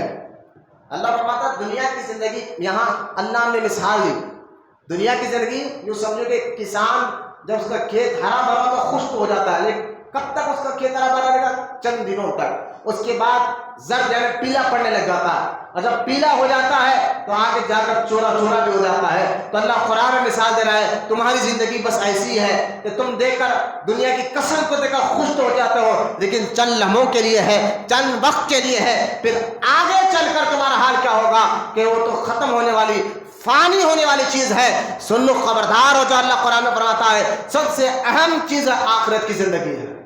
مجھے محبت سے سبحان اللہ. یہ 4 آیتیں میں نے آپ کے سامنے رکھی ہے. اب یہ تو آیتیں میں نے آپ کے سامنے رکھی ہے، اس کے علاوہ بھی آپ دیکھیے ایک اور آیت مبارکہ میں اللہ تعالیٰ ارشاد فرماتا ہے کہ اے ایمان والو، تمہارا مال، تمہاری اولاد تم کو اللہ کی یاد سے غافل نہ کرے، جو ایسا کرے تو وہی سخت نقصان میں ہے، وہی سخت نقصان میں ہے. اب یہ تو قرآن کی آیت میں نے آپ کے سامنے رکھا. اب قرآن کے معنی کو جو پریکٹیکل طور پر کر بتایا ہے تو سب سے پہلے حضور نے کر بتایا، عمل کر پریکٹیکل طور پر عمل کر جو حضور نے بتایا ہے. کیونکہ سائنسداں کوئی دوا بناتا ہے، تھیوری بناتا ہے نا، تھیوری، اور تھیوری کو پھر اس کو بعد میں استعمال کر اس کا اندازہ کیا جاتا ہے. تو پہلے بناتے آ جاتا ہے، پھر اس کو استعمال کیا جاتا ہے نا. تو اب غور کریں، مثال دے رہا ہوں، قرآن تھیوری ہے اور اس پر عمل کر کس نے بتایا؟ سب سے پہلے حضور نے کر بتایا. اس کے بعد صحابہ ہے، تابعین ہے، اولیاء کرام ہے. تو ان کو آپ غور کریں. اب یہاں میں آپ کو بتانا چاہتا ہوں، اب دنیا کے بارے میں قرآن میں اتنی آیتیں آ گئی. اب سرکار کے بیہیویئر کیسا تھا، ہمارے آقا علیہ الصلوۃ والسلام کا، ہمارے آقا علیہ الصلوۃ والسلام دنیا کے بارے میں کیا کرتے تھے؟ حالانکہ انہوں نے شادی بھی کی، ان کے بچے بھی تھے، کاروبار بھی کرتے تھے، پھر بھی یہ سب کرنے کے باوجود بھی سرکار کی نظر میں دنیا کیسی تھی؟ اب غور کریں، اللہ کے رسول صلی اللہ علیہ وسلم اپنے چند صحابہ کے ساتھ کہیں جا رہے تھے، تو اچانک آپ کے سامنے ایک مردہ بکری پڑی ہوئی دکھی. تو اللہ کے رسول علیہ السلام نے فرمایا کہ اس کے مالک نے اس کو کیوں پھینکا، اس کی کوئی اہمیت نہیں ہے؟ تو صحابہ نے کہا یا رسول اللہ صلی اللہ علیہ وسلم، آقا یہ جو اس کا مالک ہے اس بکری کا، یہ بیکار ہو، یہ تبھی تو پھینک دیا ہے کہ مردہ بکری کچھ کام کی بھی نہیں ہے، اس کو کاٹا بھی نہیں جا سکتا، اس لیے تو پھینک دیا گیا، مردہ ہے، اس سے کوئی فائدہ نہیں ہو سکتا، اس لیے تو اس کے مالک نے اس کو چوراہے پر یا راستے پر پھینک دیا ہے. تو اللہ کے رسول صلی اللہ علیہ وسلم فرماتے ہیں میرے صحابہ، بس اسی طرح اللہ کی نظر میں جس طرح مالک کی نظر میں اس کی مردہ بکری کی کوئی اہمیت نہیں ہے، اسی طرح اللہ کی نظر میں دنیا کی کوئی اہمیت نہیں ہے. مثال اللہ کے رسول علیہ السلام کی فرما، اللہ کی نظر میں دنیا کی کوئی مثال نہیں ہے. خدا کے واسطے سرکار فرماتے ہیں اپنے آخرت کا خیال رکھو، دنیا میں رہو ایک مسافر کی طرح رہو، آخرت کا خیال رکھو، ورنہ یہ حال یاد رکھو. اب دیکھیں اللہ کے رسول علیہ الصلوۃ والسلام ارشاد فرماتے ہیں دنیا کی محبت جس پر میں آگے بتاؤں گا کہ دنیا کہتے کس کو ہے، نظر آپ کو سمجھاؤں گا، پہلے آپ سنیں. اس لیے اللہ کے رسول علیہ الصلوۃ والسلام فرماتے ہیں کہ ایک بھوکا بھیڑیا اور اس بھیڑیے کو اگر آپ بکروں کے ریڑھ میں چھوڑ دیں جہاں بکریاں بندھے ہوئے بڑا 100-200 بکریاں اور کئی دن سے بھوکا بھیڑیا ہے، کئی بھوکے بھیڑیوں کو اگر آپ بکروں کے بھیڑ میں چھوڑ دو جو بھوکے تھے تو وہ کتنے بکریوں کو نقصان پہنچا دیں گے، کتنوں کو نقصان پہنچا دیں گے. حضور نے مثال دے کر فرمائے بھوکا بھیڑیا اتنا نقصان نہیں پہنچاتا بکروں کو جتنا دنیا کی محبت بندے کو آخرت کا نقصان پہنچاتی. دنیا کی محبت کی وجہ سے بندہ خسارے میں ہوتا ہے. سرکار نے مثال دی ایک بھوکا بھیڑیا جانوروں کو اتنا نقصان نہیں پہنچاتا، دنیا کی محبت کی وجہ سے بندے کی آخرت تباہ ہو جاتی ہے. دنیا کی محبت اس سے بھی زیادہ خطرناک ہے. اس لیے کیمیائے سادات میں اللہ کے رسول صلی اللہ علیہ وسلم نے ایک جگہ ارشاد فرمایا دنیا کی محبت تمام گناہوں کی جڑ ہے. ایک جملے میں سرکار نے بات کی دنیا کی محبت تمام گناہوں کی جڑ ہے. جڑ ہے تو جھاڑ ہوگا نا، جڑی ختم تو جھاڑ ختم ہے. تو آپ سے جو گناہ ہو رہے ہیں نا کہ ہم یہ کام کر رہے ہیں ہم وہ کام کر لیں، تو لہذا گناہوں کی وجہ کیا ہے؟ دنیا کی محبت. اور اسی سے دل بیمار ہوتا ہے، اسی وجہ سے دل بھی بیمار ہوتا ہے. تو دنیا کی محبت گناہوں کی جڑ ہے. اللہ کے رسول علیہ السلام نے فرمایا. اب یہ حدیثیں یہاں تک سننے کے بعد قرآن کی آیتیں اور حدیثیں سننے کے بعد تو میں آپ کو دل بیمار ہونے کی پہلی وجہ دنیا کی محبت بتا رہا ہوں. یہ قرآن سے میں نے آپ کو ثابت کر دیا، حدیث بھی میں نے آپ کے سامنے 2 حدیثیں اور 4 آیتیں الحمدللہ میں نے پڑھ کر آپ کے سامنے بتایا کہ دنیا کیا ہے اور اس کی حقیقت کیا ہے. اب اس بات کو سمجھنے کے بعد اب آپ سوال یہ اٹھتا ہے کہ مولانا کیا اچھے کپڑے پہننا دنیا ہے؟ کیا جو ہے گھر بنا لینا بلڈنگ بنانا یہ دنیا داری ہے؟ یا کاروبار کرنا دنیا داری ہے؟ تو ہم ان کو یہ کہتے ہیں پہلے جناب آپ دنیا کو پہلے ذہن میں رکھو کہ تم دنیا کے بارے میں سوچتے کیا ہو. دنیا تمہاری نظر میں ہونا کیسی چاہیے؟ کس کو آپ دنیا دار کہیں گے؟ بھائی دنیا دار وہ جس کی آنکھیں تباہ ہو رہی ہے، دنیا دار وہ جو گناہ جس کی وجہ سے دل بیمار پڑ رہا ہے. تو سوال یہ اٹھتا ہے کہ دنیا داری کہیں گے کس کو؟ اچھا زیادہ گھر کسی آدمی کے 8-10 گھر ہے، ہم کہیں تو دنیا دار آدمی ہے. کسی کے کروڑوں روپے بیلنس ہے، آپ کہیں گے یہ تو دنیا دار آدمی ہے. تو صرف پیسے جمع کرنے کا نام دنیا نہیں ہے. اگر آپ کی تھنکنگ آپ کی سوچ یہ ہے کہ جس کے پاس کروڑوں روپے وہ دنیا دار ہے، تو مجھے بتائیے کہ صحابہ میں سب سے مالدار صحابی عثمان غنی ہے رضی اللہ تعالیٰ، سب سے مالدار صحابی. آج تک بھی مدینے پاک میں ان کی پراپرٹی سے غریبوں کو حصہ ملتا ہے 1400 سال کے آج تک ہے. عثمان غنی رضی اللہ تعالیٰ سب سے مالدار صحابی، لیکن ان کا مقام کیا ہے کہ صحابہ میں 3 نمبر پر آتے ہیں. اللہ کے اتنے قریب، رسول کے اتنے قریب. پھر ہر ایک اور صحابی ہے جن کا نام عبد الرحمن بن عوف ہے، عبد الرحمن بن عوف رضی اللہ تعالیٰ عنہ. ان کے بارے میں آتا ہے کہ جب ان کا انتقال ہوا ہے صحابی عشرہ مبشرہ میں سے، عشرہ مبشرہ میں سے. سمجھے عشرہ مبشرہ؟ عشرہ کہتے ہیں عربی میں 10 جنوں کو. 10 کو کیا کہتے ہیں عربی میں؟ عشرہ. جیسا انگلش میں 10 یا 10 کہتے ہیں نا، عربی میں عشرہ کو یعنی 10 کو عشرہ کہتے ہیں. تو عشرہ مبشرہ صحابہ میں 10 صحابہ ایسے ہیں جن کو زندگی میں اللہ کے رسول نے فرمایا تھا یہ جنتی ہے، اس لیے ان کو عشرہ مبشرہ کہتے ہیں. کیا کہتے ہیں؟ عشرہ، وہ 10 صحابہ جن کو اللہ کے رسول علیہ السلام نے زندگی میں جنتی ہونے کی بشارت دی. ان 10 صحابہ میں نام عبد الرحمن بن عوف کا بھی آتا ہے، یعنی جنتی صحابی ہے. لیکن ان کے بارے میں آتا ہے جب یہ دنیا سے گئے تو ان کے مال ان کو اللہ نے اتنا دیا تھا کہ ان کے بچوں نے پھوڑے لا کر کھود کر سونا نکال کر آپس میں بانٹا، اتنا سونا تھا. تو آپ یہ ذہن رکھیں کہ صرف مال کمانا دنیا داری نہیں ہے. پھر آپ کہیں گے مولانا پھر قرآن میں اللہ تو کہتا ہے دنیا کی محبت سے بچو، دنیا کی تو ہم تو یہ سمجھ رہے کہ کسی کے 8-10 گھر ہو جائے تو دنیا دار آدمی ہوگا، کسی کے پاس کروڑوں روپے آ جائے تو دنیا دار آدمی آ جائے. صرف پیسہ آنے سے دنیا داری نہیں کہا جائے گا. اب آپ کو میں بتاؤں دنیا کہتے کس کو ہے، ذرا آپ سمجھے بات کو. ایک بندہ مارکیٹ میں بیٹھا ہوا ہے کاروبار کے لیے، غور سے میں اس مثال دے رہا ہوں آپ کو تاکہ آپ کو دنیا داری سمجھ میں آ جائے. ایک بندہ مارکیٹ میں بیٹھا ہوا ہے کاروبار کے لیے، تجارت کے لیے، اور وہ تجارت کر رہا ہے اور ناپ تول بالکل برابر حساب لگا کر توڑ رہا ہے، ناپ تول میں کمی نہیں کر رہا غلطی نہیں کر رہا، حساب سے یعنی ایمانداری سے کاروبار کر رہا ہے، تو وہ بندہ ہے کاروبار مارکیٹ میں بیٹھا ہوا اور بالکل ایمانداری، کسی کو دھوکہ نہیں دے رہا، نام توڑ میں کوئی کمی نہیں کر رہا، انصاف کے ساتھ اچھائی کے ساتھ وہ بندہ کام کر رہا ہے، تو یقین جانیے وہ بندہ ہے تو مارکیٹ میں بیٹھا ہوا، لیکن وہ دنیا دار نہیں بلکہ آخرت کا خوف رکھنے والا ہے، وہ آخرت کا خوف رکھنے والا۔ اور ایک بندہ مسجد میں آ جائے، مسجد میں بیٹھ جائے، اب ہم اس کو سمجھ رہے کہ جو مسجد میں بیٹھا بڑا دیندار آدمی ہے، نہیں، ذرا سنیں آپ بات کو کہ ایک بندہ مارکیٹ میں بیٹھا ہے لیکن اللہ کو یاد رکھا، خوف اللہ کا رکھا، ایمانداری سے کاروبار کر رہا ہے، تو وہ دنیا دار نہیں۔ اور ایک بندہ مسجد میں آ کر بیٹھ گیا اور آ کر دیکھا، ہاں میرا دوست آیا، دیکھا نا، ہاں چلیے نے دیکھ لیا، یہ دیکھا یہ دیکھا، تاکہ اس لوگ کو معلوم ہو کہ مسجد میں پہلی سب میں بیٹھتا ہوں، پہلے آ کر بیٹھتا ہوں، بہت دیر تک بیٹھتا ہوں، میرے دوست بھی دیکھ رہا، میرا چاچا بھی دیکھ رہا، میرا بابا بھی دیکھ رہا، یعنی مسجد میں تو آ گیا، پہلے نماز اذان کے ساتھ آ گیا ہے، لیکن نیت یہ ہے کہ دوست دیکھ لے، سوچ یہ ہے کہ باپ دیکھ لے، فکر یہ ہے کہ پڑوسی دیکھ لے، اور یہ دیکھ کر کہ ہاں دیکھو یہ بڑا نمازی ہے، یعنی آیا تھا نماز میں اذان کے ساتھ، لیکن اللہ کی رضا کے لیے نہیں، لوگوں کو دکھانے کے لیے۔ تو خدا کی قسم یہ مسجد میں بیٹھ کر بھی دنیا دار ہے، یہ مسجد میں بیٹھ کر بھی دنیا دار ہے۔ اب سمجھے دنیا میں کس کو کہہ رہا ہوں، جس کو اور آسان کر کے سمجھاتا ہوں، جو ہر حال میں اللہ کو یاد رکھتا ہے، وہ دنیا میں رہ کر بھی آخرت کی فخر کرنے والا۔ ارے بھائی نماز پڑھ لے اللہ کے لیے، روزہ رکھ لے اللہ کے لیے، یہ نہیں لوگ دیکھ لے، لوگ میری عزت کہیں گے، داڑھی رکھ لے اللہ کے لیے، سنت پڑھو بھائی اللہ کے لیے پڑھ رہا ہوں، لوگ دیکھ رہے ہیں، سے کوئی مطلب نہیں ہے۔ ہم تقریر کرتے ہیں الحمدللہ، ایک آدمی بیٹھا تو ہم تقریر کرتے ہیں، کیونکہ ہماری تقریر لوگوں کو دکھانے کے لیے اللہ کی رضا کے لیے ہوتی ہے۔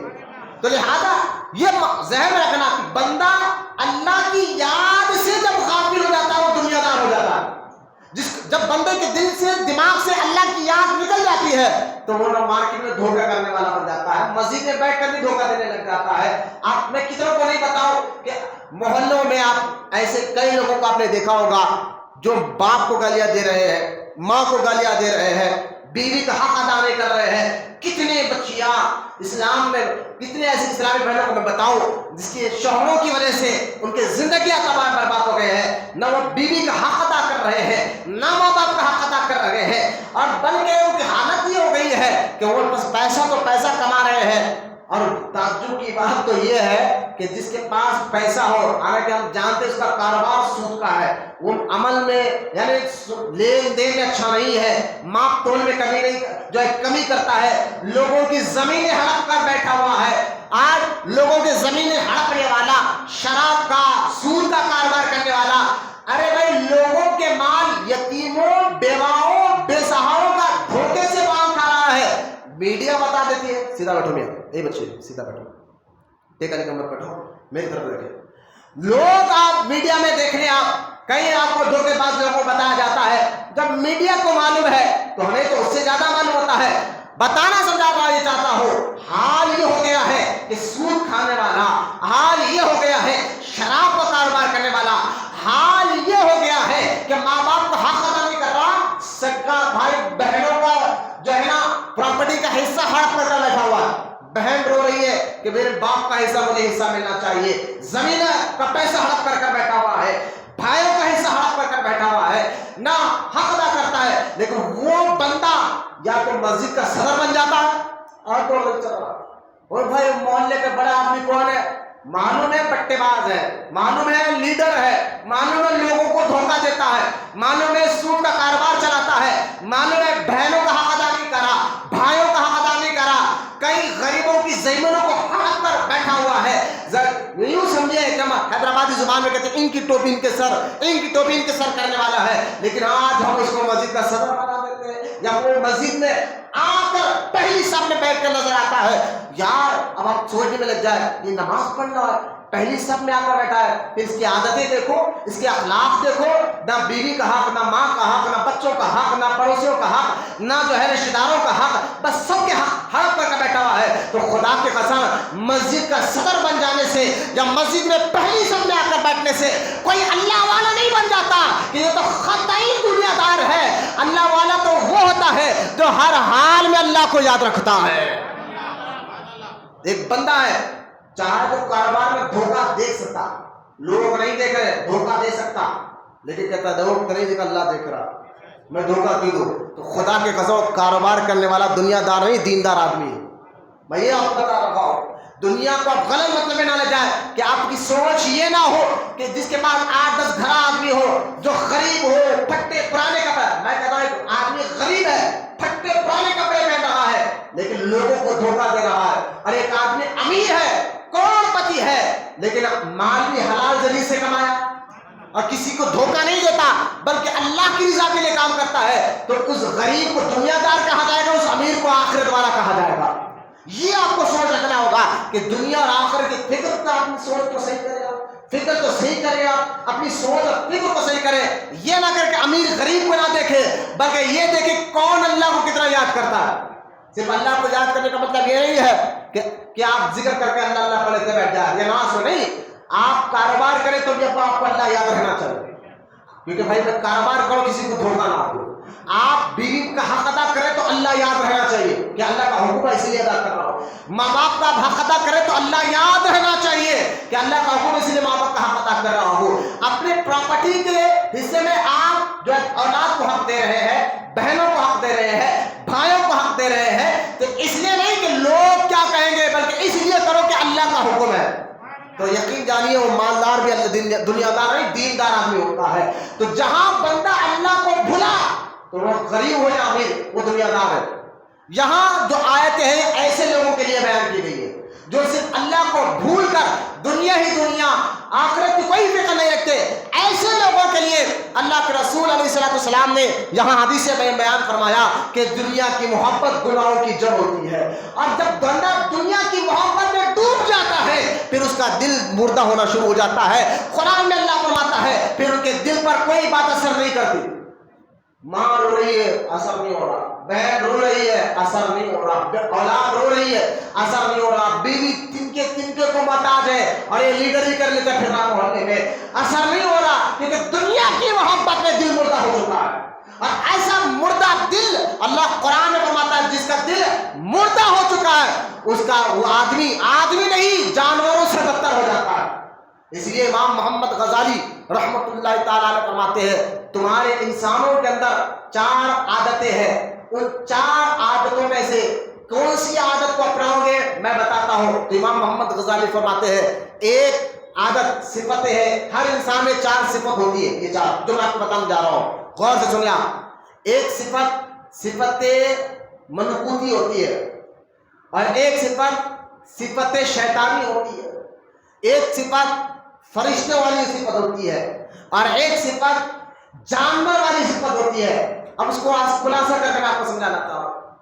ملکوتی والی صفت یعنی غرور، تکبر، انانیت، یہ عادت جس کے اندر ہو یقین جانیے غرور اور تکبر کو اللہ کبھی سے پسند نہیں فرماتا. تکبر اللہ کبیر ہے، میں بولنے کا حق صرف اللہ کو ہے. جب بندے کو یہ صفت، کوئی بندہ اپنے آپ میں انا رکھنے والا ہو، بھائی میری بات صحیح، میں جو کر رہا ہوں وہ صحیح، میں جو سوچ رہا ہوں وہ صحیح، میں جو کروں گا وہ صحیح، کیوں مولانا کی بات سنوں، کوئی علماء کی بات کیوں سنوں، ماں کی بات کیوں سنوں، باپ کی بات کیوں سنوں، بس میں کو جو کرنا وہ کرنا ہے. تو یہ تکبر جس کے دل کے اندر آ جاتا ہے تو یاد رکھو وہ بندہ اپنے آپ کو معاذ اللہ خدا کا دعویٰ کرنے کے برابر ہو جاتا ہے، فرعون کی طرح ہو جاتا ہے. پھر وہ بندہ دھیرے دھیرے تباہ و برباد. اس عادت کو آپ کے ہے تکبر والی عادت، لیکن اس عادت پہ ہمیں عمل کرنے کی ضرورت نہیں ہے. اور دوسری عادت شیطان والی صفت ہمارے طبیعت ہے. شیطان کیا ہے؟ شیطان بولتے ہیں آپ کے ذہنوں میں وہ خیالات، آپ کا ذہن چل جائے گا برے برے چہرے والے. نہیں، شیطان والی صفت کا مطلب یہ ہے جو اللہ کی نافرمانی کرنے والا، جو اللہ کی نافرمانی کرنے والا. تو ہمارے اندر بھی عادت ہوتی ہے کہ ہمارا دل چاہتا ہے یار چھوڑو نماز کو، چھوڑو اچھے کام کو، چھوڑو نہیں کیا فائدہ ہو رہا نماز پڑھ کر، کیا فائدہ ہو رہا نہیں کیا کر کر. اگر اس بات پر اگر عمل کرنے والے لگ جاؤ گے، یہی بات عمل کرنے لگ جاؤ گے، یقین جانے کہ شیطان سے بدتر آپ ہو جاؤ، شیطان سے بدتر آپ کا حال ہو جائے گا. اس بات پر بھی عمل نہ کرے. اور تیسرا ہے جانور والے جیسی عادت. اب جانور جب ہر ایک کے برتن میں منہ ڈال دیتا ہے، نہ اس کو حلال کی پرواہ نہ حلال کی. اب کئی گندگی کو بھی کھا لیتا ہے، کنڈی پہ پڑی چیز کو بھی کھا لیتا ہے، روڈ پہ پڑی چیز کو بھی کھا لیتا ہے جانور، اور اب جو اس کی چیز پہ حملہ کرنے آئے لینے آئے اس کو چیر پھاڑ کر دیتا ہے. تو ایک بندہ اس کی مزاج جانور جیسی مزاج ہو جاتی ہے، نہ ماں کا ادب کرتا ہے نہ باپ کا ادب کرتا ہے، بھائیوں کو گالیاں، ماں باپ کو گالیاں، بیوی پر ظلم، پڑوسیوں پر ظلم، جو اس کو سمجھانے آئے اس کو جانور سے خراب کے جاتا ہے نا، اس طرح لڑ لڑ کر جانا، روڈیوں، پہلوانوں، سود خوروں کی مزاج ہو جاتی ہے. یہ صفت بھی تمہارے اندر خطرناک ہے. ایک صفت ہے اللہ چوتھی جو فرشتوں والی صفت ہے، بولا محبت سے سبحان اللہ، جو فرشتوں والی صفت ہے. اور امام محمد غزالی فرماتے ہیں فرشتے ہمیشہ اللہ کی عبادت کرتے ہیں، اور تم کو ہمیشہ نماز پڑھنا نہیں، نماز بھی عبادت ہے تو نیک کام کرنا بھی عبادت ہے، ماں باپ کی عزت کرنا بھی عبادت ہے، بیوی بچوں کا حق ادا کرنا بھی عبادت ہے، حلال روٹی کمانا بھی عبادت ہے. صرف عبادت آپ سمجھ رہے کہ مسجد میں بیٹھ کے نماز پڑھنا نہیں، وہ تو ہے ہی عبادت. آپ حلال روٹی کما رہے ہیں، محنت کر رہے ہیں، یہ بھی عبادت ہے. کسی کو آپ دھوکہ نہیں دے رہے، یہ بھی عبادت ہے. تو امام محمد غزالی فرماتے اس صفت پر جب بندہ عمل کرتا ہے کہ اللہ کی رضا کے لیے کام کرتا ہے، پھر اللہ تعالیٰ اس کو فرشتوں سے زیادہ مقام عطا فرما دیتا ہے. بولے محبت سے سبحان اللہ. فرشتوں سے زیادہ اللہ تعالیٰ اس کو مقام عطا فرماتا ہے. تو دنیا کی محبت سے کئی نقصانات بھی ہے. اب میں آپ کو دنیا، آپ دیکھیے خلیفہ ہارون رشید بہت بڑے بادشاہ ہے، عباسی سید ہے، بغداد میں کئی سال ان کی حکومت رہی ہے، جن کا نام ہے خلیفہ ہارون رشید. ان کے بارے میں آتا ہے کہ ایک بار یہ سمندر میں یعنی کشتی میں بیٹھ کر سمندر کی طرف دریا پار کر رہے تھے. چھوٹا سا دریا، سمندر دریا تھا، وہ اس دریا کو پار کر رہے تھے کیونکہ وہ دریا بغداد کے دائرے میں تھا اور سارے بغداد میں یہ بادشاہ تھے. اب دریا میں بیٹھ کر جا رہے ہیں، کشتی میں بیٹھ کر جب جا رہے ہیں تو اس دریا کو دیکھ کر آپ کے دل میں کیفیت آئی، اور کیفیت آ کر کہا، اس دریا کو دیکھ کر بادشاہ نے کہا ہے دریا سن، تو میری حکومت میں بہتی ہے کیونکہ میرا بغداد کا میں بادشاہ ہوں اور تو بھی میری رعا ہے. جیسے بغداد میں رہنے والے لوگ میری عزت کرتے ہیں، تیرا بھی کام ہے کہ تو بھی میری عزت کر. جس طرح بغداد میں رہنے والے لوگ مجھے خراج تحسین پیش کرتے ہیں، تحفہ دیتے ہیں، تیرا بھی کام ہے مجھ پر. آپ کہیں گے کوئی دریا سے بادشاہ کی بات کرا؟ بھئی اللہ تعالیٰ کبھی ان ذریعوں سے بھی لوگوں کو تنبیہ کرتا ہے، سمجھانے کی توفیق دیتا ہے. یہاں تنبیہ جیسا کہ ہم دیکھیں بارش ہونے سے پہلے ابر آ جاتا ہے اور بالکل موسم تبدیل ہو جاتا ہے تو آپ معلوم کیا ہوتا ہے کہ بارش ہونے والی ہے. اسی طرح اللہ کا عذاب آنے سے پہلے اللہ وارننگ ضرور دیتا ہے، پہلے سمجھاتا ہے، وارننگ، تنبیہ، ہوشیار ہو، بچ جاؤ، ابھی محفوظ ہو جاؤ. اب ہارون رشید نے دریا کو کہا کہ تو مجھے خراج تحسین پیش کر، میری عزت کر. اچانک اس دریا میں ایک خوفناک طوفان کی طرح ایک ہول بنا، یعنی ہول بنا، اور دریا کے اندر سے ایک جناب پیالہ آیا اور اس پیالے میں ہیرے تھے، اور پیالہ آیا کشتی میں گرا. اب وہ پیالے کو لے کر اس نے بہت خوش ہوا، یار دریا نے میری عزت کی، مجھے ہیرے دیے. اب ہیرے دینے تھے قیمتی ہیرے. دریا کے اس پیالے کے اندر ہیروں کو دیکھ کر بادشاہ بڑا خوش ہوا. جب خوش ہونے لگا تو غیب سے آواز آئی، بادشاہ خوش تو ہو رہا ہے دنیا کو دیکھ کر، یعنی ہیرے کو دیکھ کر خوش تو ہو رہا ہے، لیکن کبھی اس جس کے اندر ہیرے ہیں اس پیالے کو بھی غور کر، اس پیالے کو بھی غور کر. تو اس بادشاہ نے اس پیالے کو غور سے دیکھا تو کوئی پتھر کا یا مٹی کا کوئی پیالہ نہیں تھا، بلکہ وہ ایک انسان کی کھوپڑی تھی، ایک انسان کی کھوپڑی تھی. اس کھوپڑی کے ہول کے اندر ہیرے رکھے ہوئے تھے. غیب سے آواز آئی، بادشاہ یہ جو کھوپڑی تو دیکھ رہا ہے اور جس کے اندر ہیرے دیکھ رہا ہے، ہیرے یہ دنیا ہے. آواز آئی، یہ ہیرے کیا ہے؟ یہ دنیا ہے، اور وہ کھوپڑی یہ دنیا کی حقیقت ہے. یہ کھوپڑی دنیا کی حقیقت ہے. غور کرے، یہ اچھائی کو دیکھ کر رنگت بنی فلاں آدمی کو اتنا زندگی دیا ہے. ارے بھائی اصل زندگی کامیابی یہ نہیں ہے کہ آپ کے 8-10 گھر ہو جائے، اصل کامیابی یہ نہیں ہے کہ آپ کروڑ پتی بن جائے، اصل کامیابی یہ ہے کہ اللہ آپ سے راضی ہو جائے.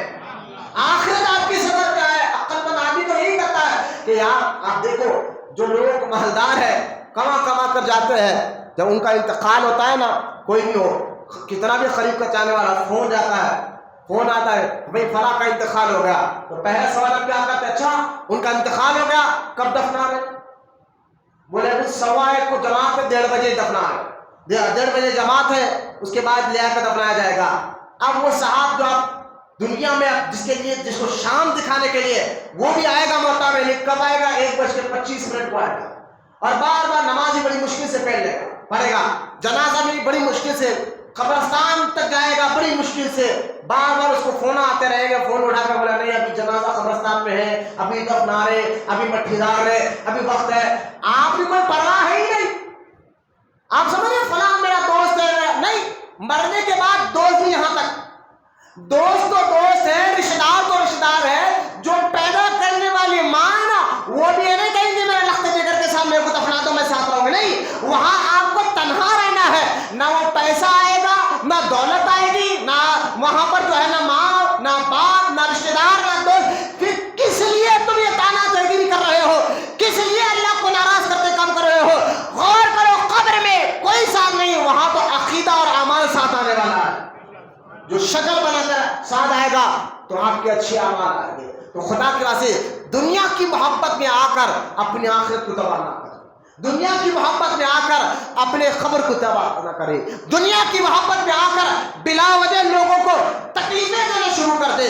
یہ دنیا کی محبت کے بارے میں ایک آخری بات کر میں انشاءاللہ آگے چل کر بات بتاؤں گا کہ آپ دیکھیں کہ ایک شخص جو ہے نا دنیا کی محبت میں مال جو ہے نا، جب بندہ اللہ کو بھول جاتا ہے نا پھر اس کے اندر غرور، تکبر، انانیت بھرتی جاتی ہے۔ وہ اللہ کو جب بھول گیا تو یاد رکھے دنیا کیا ہے؟ جو ہر حال میں ہر وقت میں اللہ کو یاد رکھے وہ دنیا ہے، وہ آخرت ہے۔ بولے محبت سے سبحان اللہ۔ بس دنیا میں رہو، دنیا کو اپنے اندر آنے نہ دو، یہ سمجھ لیجیے۔ مثال دے رہا ہوں، اگر سمندر پہ آپ کو جانا ہے تو کشتی کے ذریعے جانا ہوگا، کشتی میں بیٹھو تو آپ سمندر سے جا سکتے ہیں، سمندر کے اوپر سے، لیکن اگر کشتی میں ہول پڑ جائے تو کشتی ڈوب جائے گی سمندر کے اندر۔ بس اسی مثال کو ذہن میں رکھے کہ وہ سمندر ایک دنیا ہے اور ہمیں اس میں کشتی کی طرح جانا ہے۔ اگر دنیا کی محبت اندر آئی، بس حرام حلال کی پرواہ کرنا آپ نے چھوڑا، بس جو حرام کمائی کرنے والے بن گئے، تو جس طرح کشتی سمندر کے اندر ڈوب جاتی ہے پھر آپ بھی خدا کی قسم دنیا کی محبت میں ڈوب جاؤ گے۔ اور جس کو دنیا کی محبت لے ڈوبتی ہے پھر اللہ تعالیٰ پھر ان پر کیسا عذاب نازل فرماتا ہے۔ اس واقعے سے آپ اندازہ کریں کہ ایک شخص اپنے گھر میں بیٹھا ہوا تھا، عید کا دن تھا، عید کا دن تھا، رمضان شریف کے روزے ختم ہوئے، عید کا دن تھا، اچانک باہر دروازے پہ آواز آتی ہے کہ آج عید کا دن ہے، میں بھوکا آدمی ہوں، میں غریب آدمی ہوں، مجھے کچھ کھلا دیجئے۔ لیکن وہ دنیا کی محبت میں تھا، پیسے والا تھا، مالدار تھا، غرور اللہ کو بھول چکا تھا۔ اس نے آواز دی کہ نوکروں کو اس کو دھکے مار کر نکالو، ایک تو عید کا دن خوشی کا دن ہے اور اوپر سے مانگنے آ گیا، بالکل دھکے مار کر ڈھکیل کر اس کو نکالا گیا۔ بس یہی عادت اللہ کو پسند نہیں ہے۔ جب اللہ کو پسند نہیں ہوا کیوں؟ تو کچھ لمحے میں اس کا کاروبار ٹھپ ہونے لگا، دھیرے دھیرے سارا کاروبار ختم ہو گیا، یہاں تک کہ اس کی جو خوبصورت بیوی تھی اس کے ماں باپ آئے، کہا تمہارے ماں کو دیکھ کر تو ہم نے بیوی دی، بچی دی تھی، بیٹی کو دیا تھا، اب تمہارے پاس مال ہی ختم ہو گیا ہے، تم فقیر آدمی ہو گئے ہو، غریب آدمی ہو گئے، لہذا تم اپنی بیوی کو طلاق دے دو۔ اس نے اپنی بیوی کو طلاق دیا، ماں باپ بچی کو لے کر گئے دوسری جگہ شادی کرے۔ اب یہ حال ہو گیا کہ جس کے گھر کے آگے پیچھے نوکر دوڑتے تھے، آج وہی آدمی کا یہ حال ہو گیا کہ آج وہ گلی گلی بھیک مانگنے والا لگا۔ سال بھر گزرا نہیں، بر ایک سال کے بعد وہی بھیک مانگتے محلے میں گزرتا، جو غرور تھا، تکبر تھا، سب فنا ہوا۔ ایک آدمی کے گھر پر گیا، کہا عید کا دن ہے، کچھ اللہ کے نام پر دے دو۔ تو اس آدمی نے کہا یار عید کے دن فقیر آیا ہے، خالی نہ بھیجانا، کچھ دے دو۔ وہ عورت جو گئی اور جا کر دروازہ کھولا، دروازہ کھول کے اس فقیر کو دیکھ کر وہ عورت بے ہوش ہو گئی۔ شوہر نے دیکھا کہ میری بیوی چیخ مار کر بے ہوش کیوں ہو گئی؟ جب اس کو ہوش میں لایا، بیوی سے پوچھا فقیر کو دیکھ کر تو بے ہوش کیوں ہو گئی؟ تو بیوی نے کہا پہلے میں اسی کی بیوی تھی، پہلے میں اسی کی بیوی تھی، آج اس کو یہ حالت دیکھ کر میں بے ہوش ہو گئی۔ اور اس نے 1 سال پہلے ایک فقیر کو دھکے مار کر نکالا تھا، آج سال نہیں پٹھنا، آج اس کی حالت یہ ہو گئی ہے۔ تو وہ مرد کہتا ہے سونا، وہ 1 سال پہلے جو بھیک مانگنے والا کوئی فقیر کوئی اور نہیں، وہ تیرا شوہر ہی تھا، اللہ نے آج اس کو وہ حال کر دیا اور مجھے یہ حال عطا فرما دیا۔ غور کرنے کی بات ہے، مسکرائے، بات بھی سمجھے۔ اگر دولت کے ذریعے تکبر آ جائے، آج اسی لیے سرکار مدینہ علیہ الصلوۃ والسلام فرماتے ہیں کہ قیامت کے دن ایک عورت 4 مرد کو اپنے ساتھ دوزخ میں لے جائے گی۔ غور سے سنو، ایک عورت 4 مردوں کو دوزخ میں اپنے ساتھ لے جائے گی، اور وہ 4 مرد کون ہوں گے؟ اس عورت کا باپ، اس عورت کا شوہر، اس عورت کا بھائی، اس عورت کا بیٹا، یہ 4 مرد صرف ایک عورت کی وجہ سے۔ اور عورت کے میں ان عورتوں کی بات نہیں کر رہا ہوں جو اللہ کو یاد کرنے والی ہے، میں ان کی بات کر رہا ہوں۔ اب پوچھے وہ کیسے لے جائے گی؟ تو وہ عورت کی وجہ سے، اسی لیے کہ وہ باپ اپنی بیٹی کے ناجائز خواہشات کو پورے کرنے کے لیے وہ نہ حرام کی پرواہ کرے گا نہ حلال کی پرواہ کرے گا، بس کمائی کے ٹوپی کے سر کرے گا، مال لائے گا، بیٹی کی خواہش کو پوری کر رہا ہے۔ ایک عورت شوہر کو کہتی ہے کچھ بھی کما کے لاؤ، کیسے بھی کما کے لا، بس مجھے شاپنگ کرانا، مجھے بیوٹی پارلر لے جانا۔ اب بیوی کے خواہشات کو پوری کرنے کے لیے وہ بالکل حرام کام کر رہا ہے، چوری کر رہا ہے، ڈکیتی دار رہا ہے، اور بیوی کو معلوم ہے کہ شوہر چور ہے، بیوی کو معلوم ہے شوہر لوگوں کا مال کھا کر میرے پاس پیسے لایا ہے، بیوی جانتی ہے یہ فلاں کا حق تباہ کا میرے پاس لے کر آیا ہے، لیکن جانتے پر بھی اس سے تو کوئی مطلب نہیں رہا، وہ مال سے مطلب رکھے گی۔ اس وجہ سے شوہر دوزخ میں جائے گا کہ بیوی کے ناجائز خواہشوں کو پوری کرنے کے لیے تو جو ہے حرام کی پرواہ نہیں کرا، اور اولاد ایسی ہوگی کہ وہ ماں کی خواہش پوری کرنے کے لیے، ماں جانتی ہے کہ میرا بیٹا چور ہے، چوری کر کر پیسے لے کر آیا ہے، میرا بیٹا فلاں کو مار کر قتل کر کر پیسے لے کر آیا ہے، میرا بیٹا فلاں کے گھر جا کر ڈکیتی دار کا پیسہ لے کر آیا ہے، لیکن ماں کو تو پیسے سے مطلب ہوگا، وہ اس ماں کی وجہ سے دوزخ میں جائے گا، اور ایک بہن کی خواہش پوری کرنے میں بھائی جو ہے دوزخ میں جائے گا۔ اس لیے سرکار فرماتے ہیں کہ ایک عورت 4 مردوں کو اپنے ساتھ دوزخ میں لے جائے گی۔ تو اپنے آخرت کو فکر کرے، دنیا کی خبر نہیں۔ اس کی وجہ سے دنیا کی محبت ایک ایسی خطرناک بیماری ہے جس کی وجہ سے دل بیمار ہوتا ہے، جس کی وجہ سے کیا ہوتا ہے؟ دل بیمار ہوتا ہے۔ اب غور کریں، گورنمنٹ میں سراج کہاں گئے؟ درود پاک پڑھیں مرتبہ، اللہم صلی علی سیدنا محمد وعلی آلہ وصحبہ افضل الصلوات وعدد ما۔ دیکھو نا بہت زیادہ نیازہ ہے کہ بچے کو وہاں جو مسجد میں آنے، آپ میری طرف رکھیں نظر، کیونکہ مسجد کے آداب ہم سکھاتے ہیں، مسجد کے آداب لوگ بھول چکے ہیں، ایسا دور آ گیا ہے، مگر ابھی دل مردہ ہو گیا، کوئی بات کا اثر نہیں ہوتا ہے۔ مسجد میں آنا کیسے ہے، بیٹھنا کیسے ہے، کیا طریقہ ہے، یہ ساری چیزیں اسلام نے سکھایا ہے۔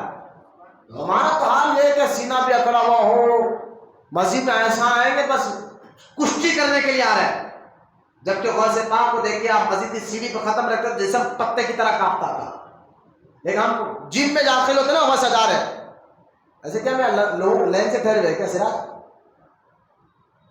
ہاں لائن سے لوگ ٹھہرے ہوئے کیا تمہارے واسطے وہاں پر؟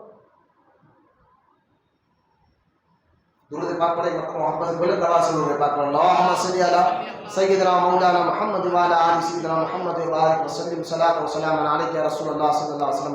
اللہ ہمیں مسجدوں کا ادب کرنے والا بنائے، مسجدوں کی عزت کرنے والا بنائے، مسجدوں سے محبت کرنے والا بنائے، کب نماز پڑھنا ہے کب نہیں پڑھنا ہے یہ بھی حال ہمارا ہو گیا ہے، ہم کو وہ بھی نہیں معلوم۔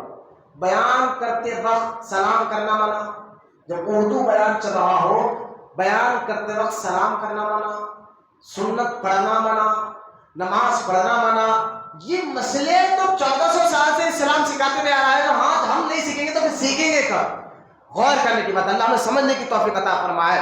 اب غور کریں، دنیا کی محبت میں نے آیت پڑھا، قرآن بتا رہا ہے کہ اس کی وجہ سے دل بیمار ہوتا ہے۔ اب جب دل بیمار ہو جائے تو پھر وہ آدمی جانور سے زیادہ بدتر ہو جاتا ہے، پھر اس کا دل پتھر سے زیادہ سخت ہو جاتا ہے، پھر اس کو اچھی بات نہیں، اچھی بھی بات ہو تو غصہ آتا، مولانا میرے کچھ بولے نہیں، جس کا دل نرم پڑ جائے کہتا ہے مولانا بولے لیکن اللہ کی رضا کے لیے بولے، مجھے دین سکھایا ہے، مجھے عقل سکھایا ہے، یہ جس کا دل نرم پڑ جائے، جو غلطیوں کو ایکسپٹ کرے مانے تو سمجھے ابھی دل میں اثر کرنے کے قابلیت باقی ہے، ابھی دل سدھر سکتا ہے۔ اب سوال یہ ہوتا مولانا بیماری تو آپ نے بتا دیا، اور بھی بیماریاں ہیں، اس کا علاج بتاؤں گا۔ دل بیمار پڑتا ہے لالچ کی وجہ سے، دوسری بیماری کیا ہے دل بیمار پڑنے کی؟ لالچ۔ کیا ہے؟ لالچ ایک ایسی چیز ہے، آپ دیکھیں اللہ کے رسول علیہ الصلوۃ والسلام فرماتے ہیں کہ جس طرح لالچ بیماری کسی کو لگ جائے، لالچ والی بیماری، یہ کیونکہ سرکار فرماتے ہیں انسان کے اندر لالچ ایسی ہوتی ہے، اگر اس کو 2 سونے کے پہاڑ مل جائے، کتنے؟ 2، تو خواہش کرے گا یار تیسرا بھی ملا تو اچھا ہوگا، چوتھا بھی ملا تو اچھا ہوگا۔ لالچ یہ بیماری لگ جائے، پھر بندہ جو ہے نا اس میں بھی لالچ میں جب آ جاتا ہے نا بندہ، تو پھر وہ بندہ اس کی عبادت گئی، نمازیں گئے، وہ تو خالی کاروبار تجارت میں لگ جائے گا، نہ اس کو اللہ یاد آئے گا، نہ ماں باپ یاد آئیں گے۔ اس لیے سرکار فرماتے ہیں لوگ بوڑھے ہو جائیں گے میری امت میں، سرکار نے فرمایا بوڑھے ہو جائیں گے لیکن لالچ ان کے اندر سے ختم نہیں ہوگی۔ سرکار نے فرمایا لالچ صرف ختم کب ہوگی؟ اس کو خبر کی مٹھی ختم کرے گی، خبر کی مٹھی ختم کرے گی، جس کو خبر کی مٹھی کا یعنی اس وقت تک لالچ ہو گیا۔ آپ دیکھو یہ مثال ہے، آپ کو بندہ جو ہے بوڑھا ہو رہا ہے لیکن دین نہیں سیکھے گا، نماز نہیں سیکھے گا، روزہ نہیں سیکھے گا، شریعت کا احکام نہیں سیکھے گا، بس زندگی بس پیسہ کیسے کمانا ہے، چاہے وہ کسی ذریعے سے بھی کماؤ، ہمیں وہ کمانا ہے، یہ لالچ کی وجہ سے۔ اسی لیے آپ دیکھیں لالچ کی وجہ سے یہ دل مردہ ہوتا ہے۔ اب سوال یہ ہوتا ہے مولانا لالچ اب اس کو ختم کیسا کرے؟ اور اس کے بارے میں کئی حدیث پاک میں موجود ہے۔ آپ دیکھیں عیسیٰ علیہ السلام ایک مرتبہ جا رہے تھے، ایک آدمی آیا اللہ کے نبی عیسیٰ علیہ السلام کے پاس، کہا حضور لالچ جب بندے کو آ جاتی ہے نا تو پھر وہ اس کا دل مردہ ہو جاتا ہے، وہ بندے کی آخرت جاتی ہے، وہ بندے کا خبر چلے جاتی ہے، بس اس کو لالچ میں بس پیسہ، آخری میں موت کے سوا اس کی لالچ ختم ہونے والی نہیں ہے۔ اب لالچ جیسی بیماری کے بارے میں ایک واقعہ کر رہا ہوں۔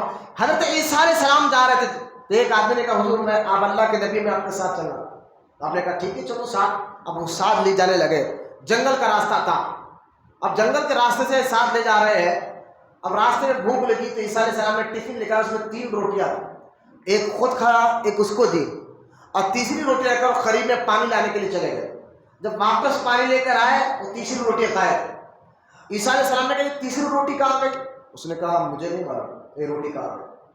آپ نے کہا ٹھیک ہے، وہاں سے نکلے، ایک ایسی جگہ ہے جہاں پر جو ہے تالاب آیا اس کو پار کرنا ہے اور وہاں کشتی نہیں ہے۔ عیسیٰ علیہ السلام اللہ کے نبی ہے، انہوں نے فرمایا کہ ٹھیک ہے تمہیں ہاتھ پکڑ، وہ ہاتھ پکڑا، انہوں نے اللہ کا نام لیا اور تالاب پر چلتے ہوئے اس پار سے اس پار آ گئے، بولے وہاں بس اس پار۔ یہ واقعہ امام محمد غزالی نے مکاشف القلوب میں لکھا کہ جب لالچ دنیا کی محبت بندے کے اندر آتی ہے تو ہوتا کیا ہے۔ اب وہ کشتی بغیر کشتی کے پانی پہ چلتے ہوئے پار ہو گئے۔ عیسیٰ علیہ السلام نے کہا دیکھ میں اللہ کا نبی ہوں، اللہ نے میرے ذریعے اتنا بڑا معجزہ تجھے دکھایا کہ ہم بغیر کشتی کے پانی پہ چلتے تالاب پار کر لیے، اب تو بول دو روٹی کہاں ہے؟ اس نے کہا نہیں معلوم۔ لالچ آ گئی تھی نا، حقیقت کو دیکھ کے بندہ سب بھول جاتا ہے، اس کو کچھ پتہ ہی نہیں چلتا۔ موت کو دیکھ رہا، جنازوں کو ہاتھ لگا رہے، کل تک ہمارے ساتھ بیٹھے ہوئے تھے دوست، آج خبر کے اندر ہے، کل تک ہمارا دوست بڑی بڑی باتیں کرتا تھا، لمبے لمبے خواہشات رکھتا تھا، آج خبر کے اندر ہے۔ گئے سے ساتھ رمضان شریف میں جو تھا، رمضان شریف کھانے سے پہلے کتنے لوگ چلے جائیں گے پتہ نہیں ہے، موت کا کوئی بھروسہ نہیں ہے، لیکن جناب ہمارے اندر سے لالچ جانے والے نہیں ہیں۔ اس کی وجہ بتا، اس نے کہا مجھے نہیں معلوم روٹی کہاں ہے۔ عیسیٰ صاحب خاموش، کچھ دور گئے، بھوک لگی، ایک ہرن جو اپنے بچے کو لے کر جا رہے، آپ نے ہرن کے ماں کو بلایا، نبی نے بلایا تو جانور بھی ادب کرتے ہیں، اللہ کے نبی کے بلانے پر جانور تو جانور پہاڑ بھی آ جاتے، جہاں بھی آ جاتے، کئی حدیثیں میں کرتا ہوں، وہ جانور آ گیا بلانے کے، آپ نے اللہ کا نام لیا، اس کو ذبح کیا، اس کو پکایا، کھایا، خود بھی کھایا، اس کو بھی کھلایا، اور کھلا کر اس پر ہاتھ پھیرا، اٹھ جا اللہ کے حکم سے۔ تو آپ کے ہاتھ پھیرنا تھا، وہ ہرن زندہ ہو گیا، وہ اپنے بیٹے کو لے کے چلے گئی۔ عیسیٰ علیہ السلام نے کہا اب بتا دے وہ روٹی کہاں ہے، تیسری روٹی؟ اللہ نے اتنا بڑا معجزہ میرے ذریعے سے دکھایا۔ اس نے کہا نہیں معلوم حضرت، مجھے نہیں معلوم کہاں گئی وہ روٹی۔ آپ خاموش ہو گئے، کچھ دور گئے تو عیسیٰ علیہ السلام نے 3 بڑے بڑے پہاڑوں کو دیکھا، چٹانوں کو جنگل میں۔ عیسیٰ علیہ السلام نے دعا کی یا اللہ ان چٹانوں کو تو سونا بنا دے۔ اب دعا کی، نبی کی دعا قبول ہوئی، اسی وقت اللہ تعالیٰ نے وہ 3 چٹانوں کو جو ہے سونا بنا دیا۔ عیسیٰ علیہ السلام نے کہا دیکھ ایک تیرا ایک میرا، اور تیسرا وہ جو تیسری روٹی کھا کر گیا، تیسرا پہاڑ سونے کا اس کے لیے جو تیسری روٹی کھا کر گیا۔ اب یہ کہنا تھا نا، فوراً بولا حضرت وہ روٹی میں ہی کھایا تھا، یہ تیسرا بھی میرے کو دے دو۔ اب لالچ آ گئی نا، پیسہ تو بندہ کچھ بھی کرنے کے لیے تیار ہے، ہمارا مسکرائے لیکن باہر بھی غور کرے. اب پیسے کے لیے کچھ بھی کرنے کے لیے ہم تیار ہیں. ہاں پیسہ ہونا چاہیے. ایمان بیچیں گے تو بیچنا پڑے، عقیدہ بیچے تو بیچنا پڑے، لیکن پیسہ ہونا چاہیے بھائی، کچھ بھی کریں گے. اللہ کی پناہ، اللہ اس لالچ سے ہماری حفاظت فرمائے. اس نے کہا بھئی یہ روٹی میں نے کھائی تھی. عیسیٰ علیہ السلام نے کہا تینوں پہاڑ تو ہی رکھ. اب چلے گئے وہاں سے چلے گئے. اس کو ایک بولے تو میرے ساتھ رہنے کے قابل نہیں. جو دنیا کی محبت اور لالچ وہ اللہ کے نیک بندوں کے ساتھ کہا ہے، کہا چھوڑ تو میرے ساتھ رہنے کے قابل ہی نہیں ہے، تو یہیں رہ. اب چلے گئے وہاں سے. جب چلے گئے تو اب وہ جنگل میں اکیلا 3 پہاڑوں کے ساتھ تھا. اچانک اسی کے 3 آدمی جو ڈاکو تھے وہاں آ گئے. انہوں نے دیکھا ایک آدمی 3 پہاڑوں کے ساتھ. اب وہ ڈاکو کی نیت خراب ہو گئی، اس کو مار دو 3 پہاڑ اپنے. اب وہ ڈاکو سوچنے لگے، یہ بھی سمجھدار تھا، نہیں سمجھ گیا لوگ مارے. انہوں نے کہا بھائی مارو نہ کو، تھوڑا تم رکھ لو تھوڑا میں رکھ لیں، بات ختم، آدھا آدھا 50-50. وہ ڈاکو خوش ہوئے اور خوش ہو کر کہا چلو ٹھیک ہے ہم آپس میں بانٹ لیتے ہیں. اور آپس میں بانٹ رہے ہیں نا تو ایک آدمی کو انہوں نے کہا تو جا کے کھانا لے کر آ، ہم لوگ آپس میں.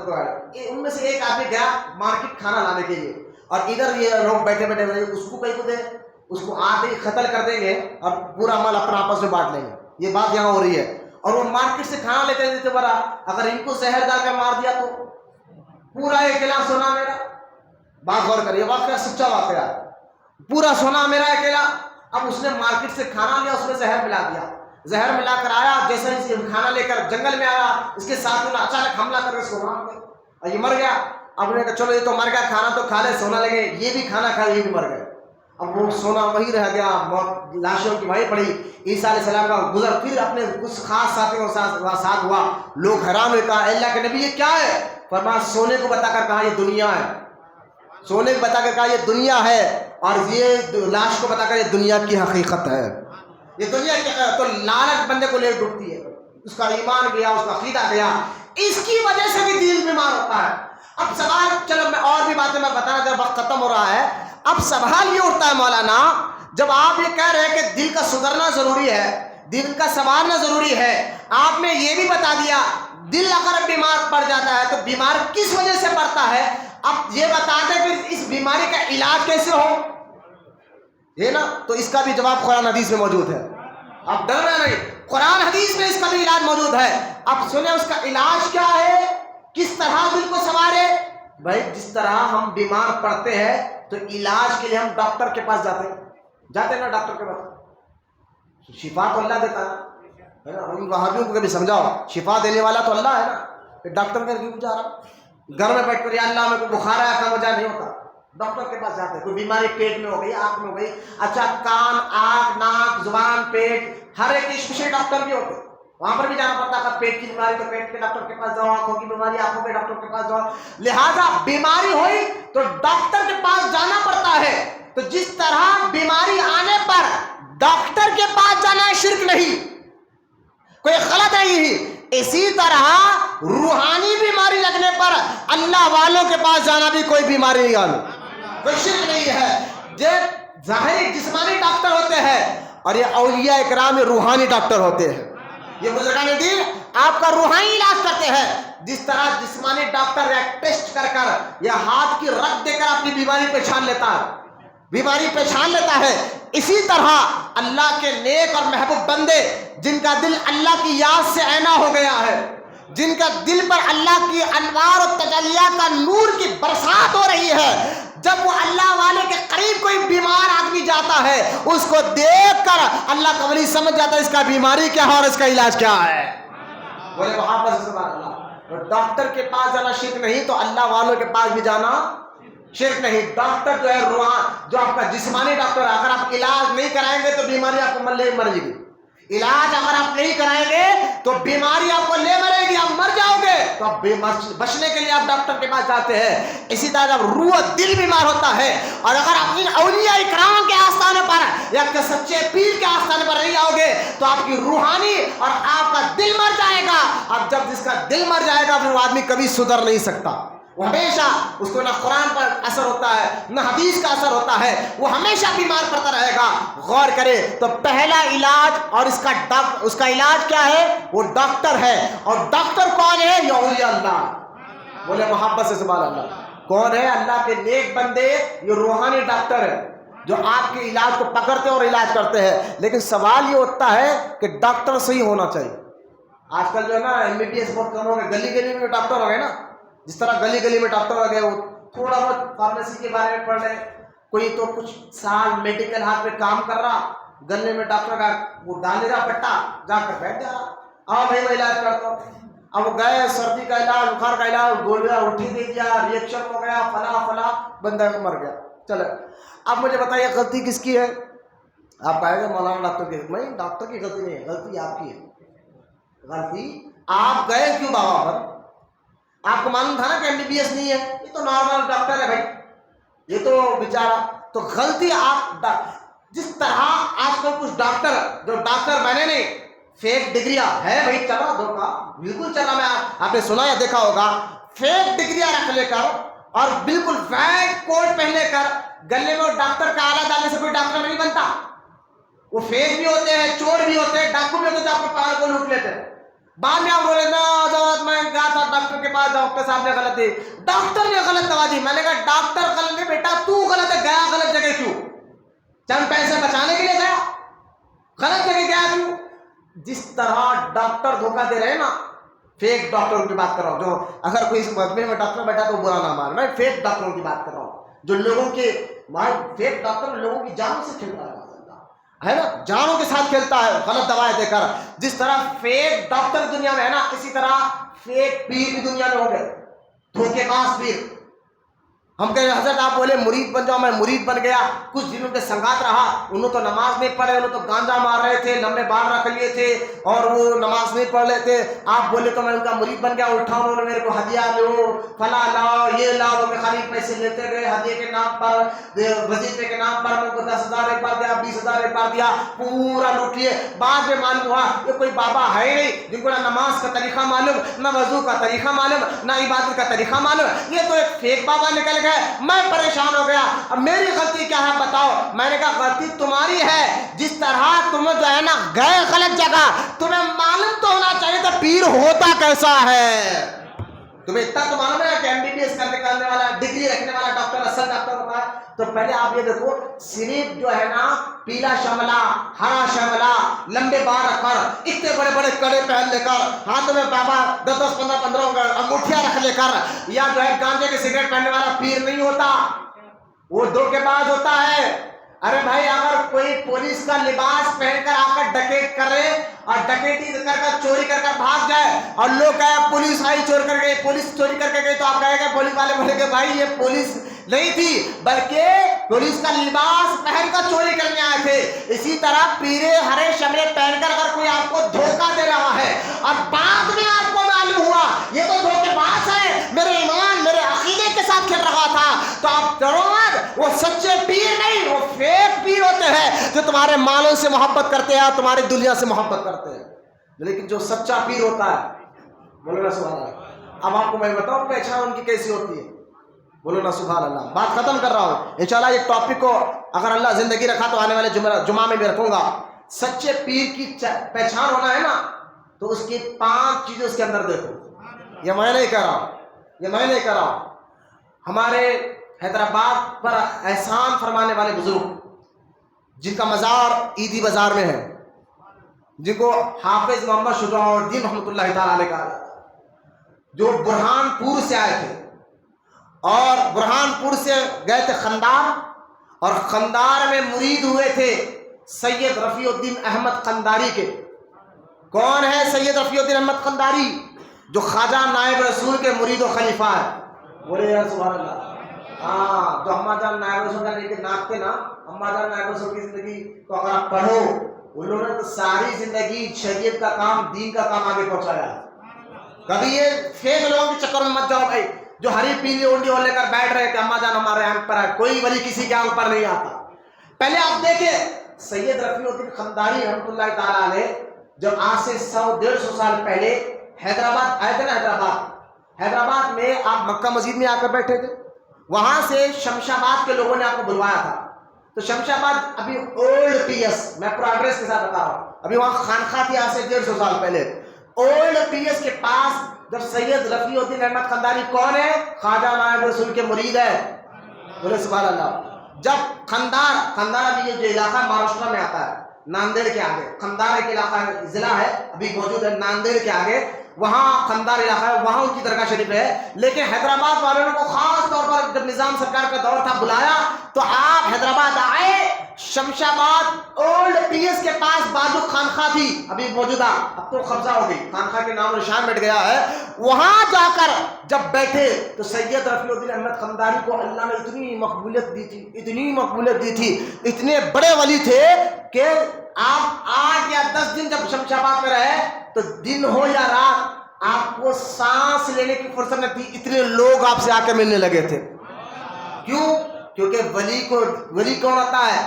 تو خدا کی قسم حدیث میں سرکار نے ولی ہوتا ہے جس کو دیکھنے سے اللہ یاد آ جائے، جس کو دیکھنے سے اللہ یاد آ جائے۔ تو ان کا چہرہ ایسا نورانی تھا، اپنے تو اپنے تھے، غیر مسلموں نے، حیدرآباد کے کئی غیر مسلموں نے سید رفیع الدین خنداری کے صرف چہرے کو دیکھ کر کلمہ پڑھ کر اسلام قبول فرمایا۔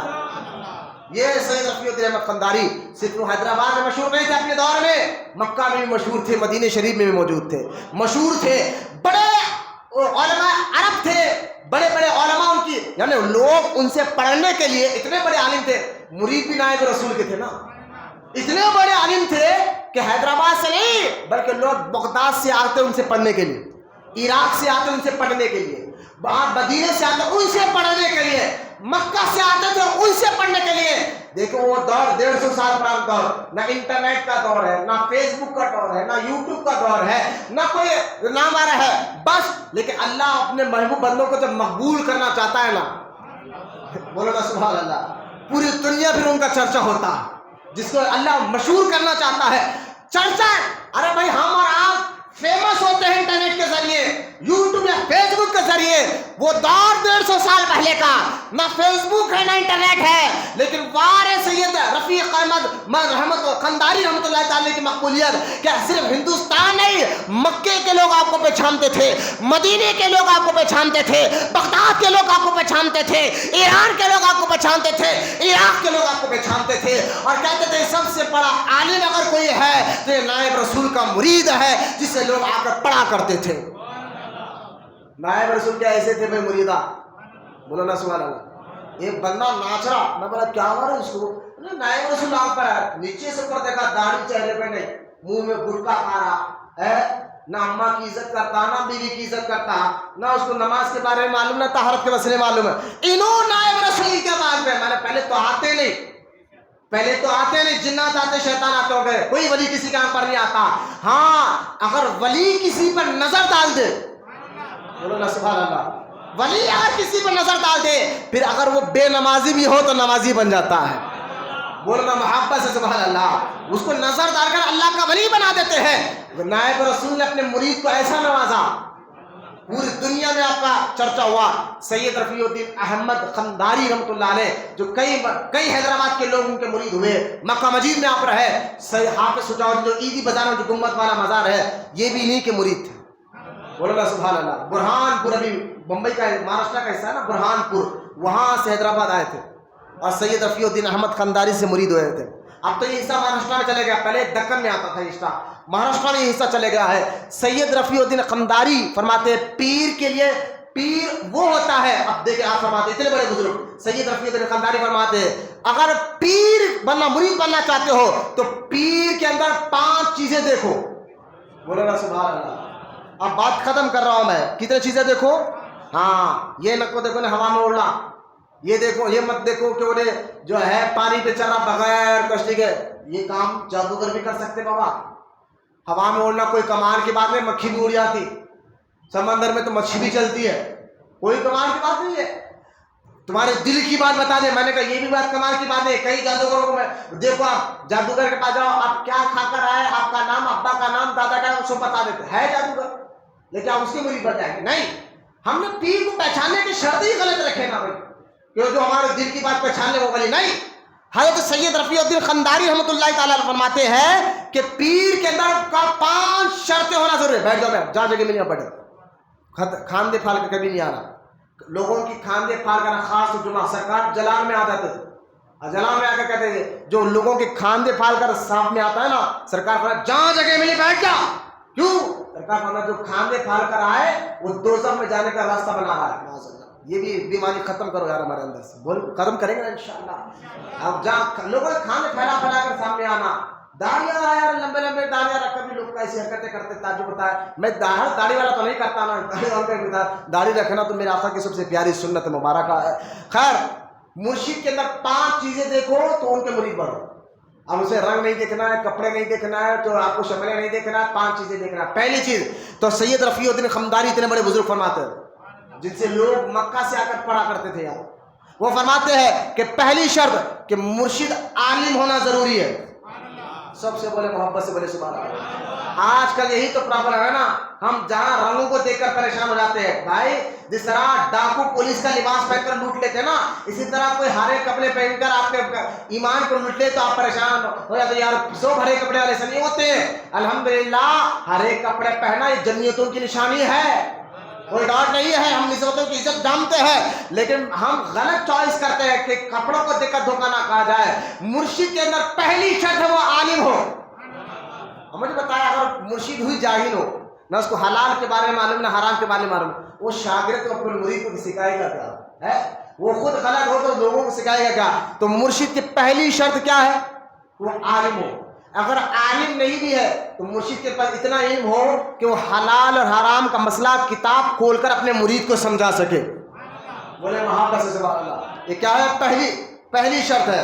دوسری شرط فرماتے ہیں وہ تقوی پرہیزگاری والا ہو. ایک بندے کو دیکھا عالم ہے، چہرے پہ داڑھی نہیں، پینٹ شرٹ پہنا، نماز نہیں پڑھتا، تقوی نہیں، جھوٹ کاروبار کا اس کا دیکھو، فلموں کے سیڈیوں کا کاروبار، جبکہ حرام میوزک گانا تو عجیب طور کر رہا ہے. لہذا تقوی والا ہو، پرہیزگاری والا ہو، عمل والا ہو، قرآن حدیث پہ عمل کرتا ہو. مرشد نمازی ہو تو مرید بھی نمازی ہو. انہیں خود بغیر داڑھی والا ہو، پینٹ شرٹ پہنا تو مرید پر کیا اثر پڑے گا؟ تو دوسری شرط کیا ہے کہ وہ تقوی والا ہو.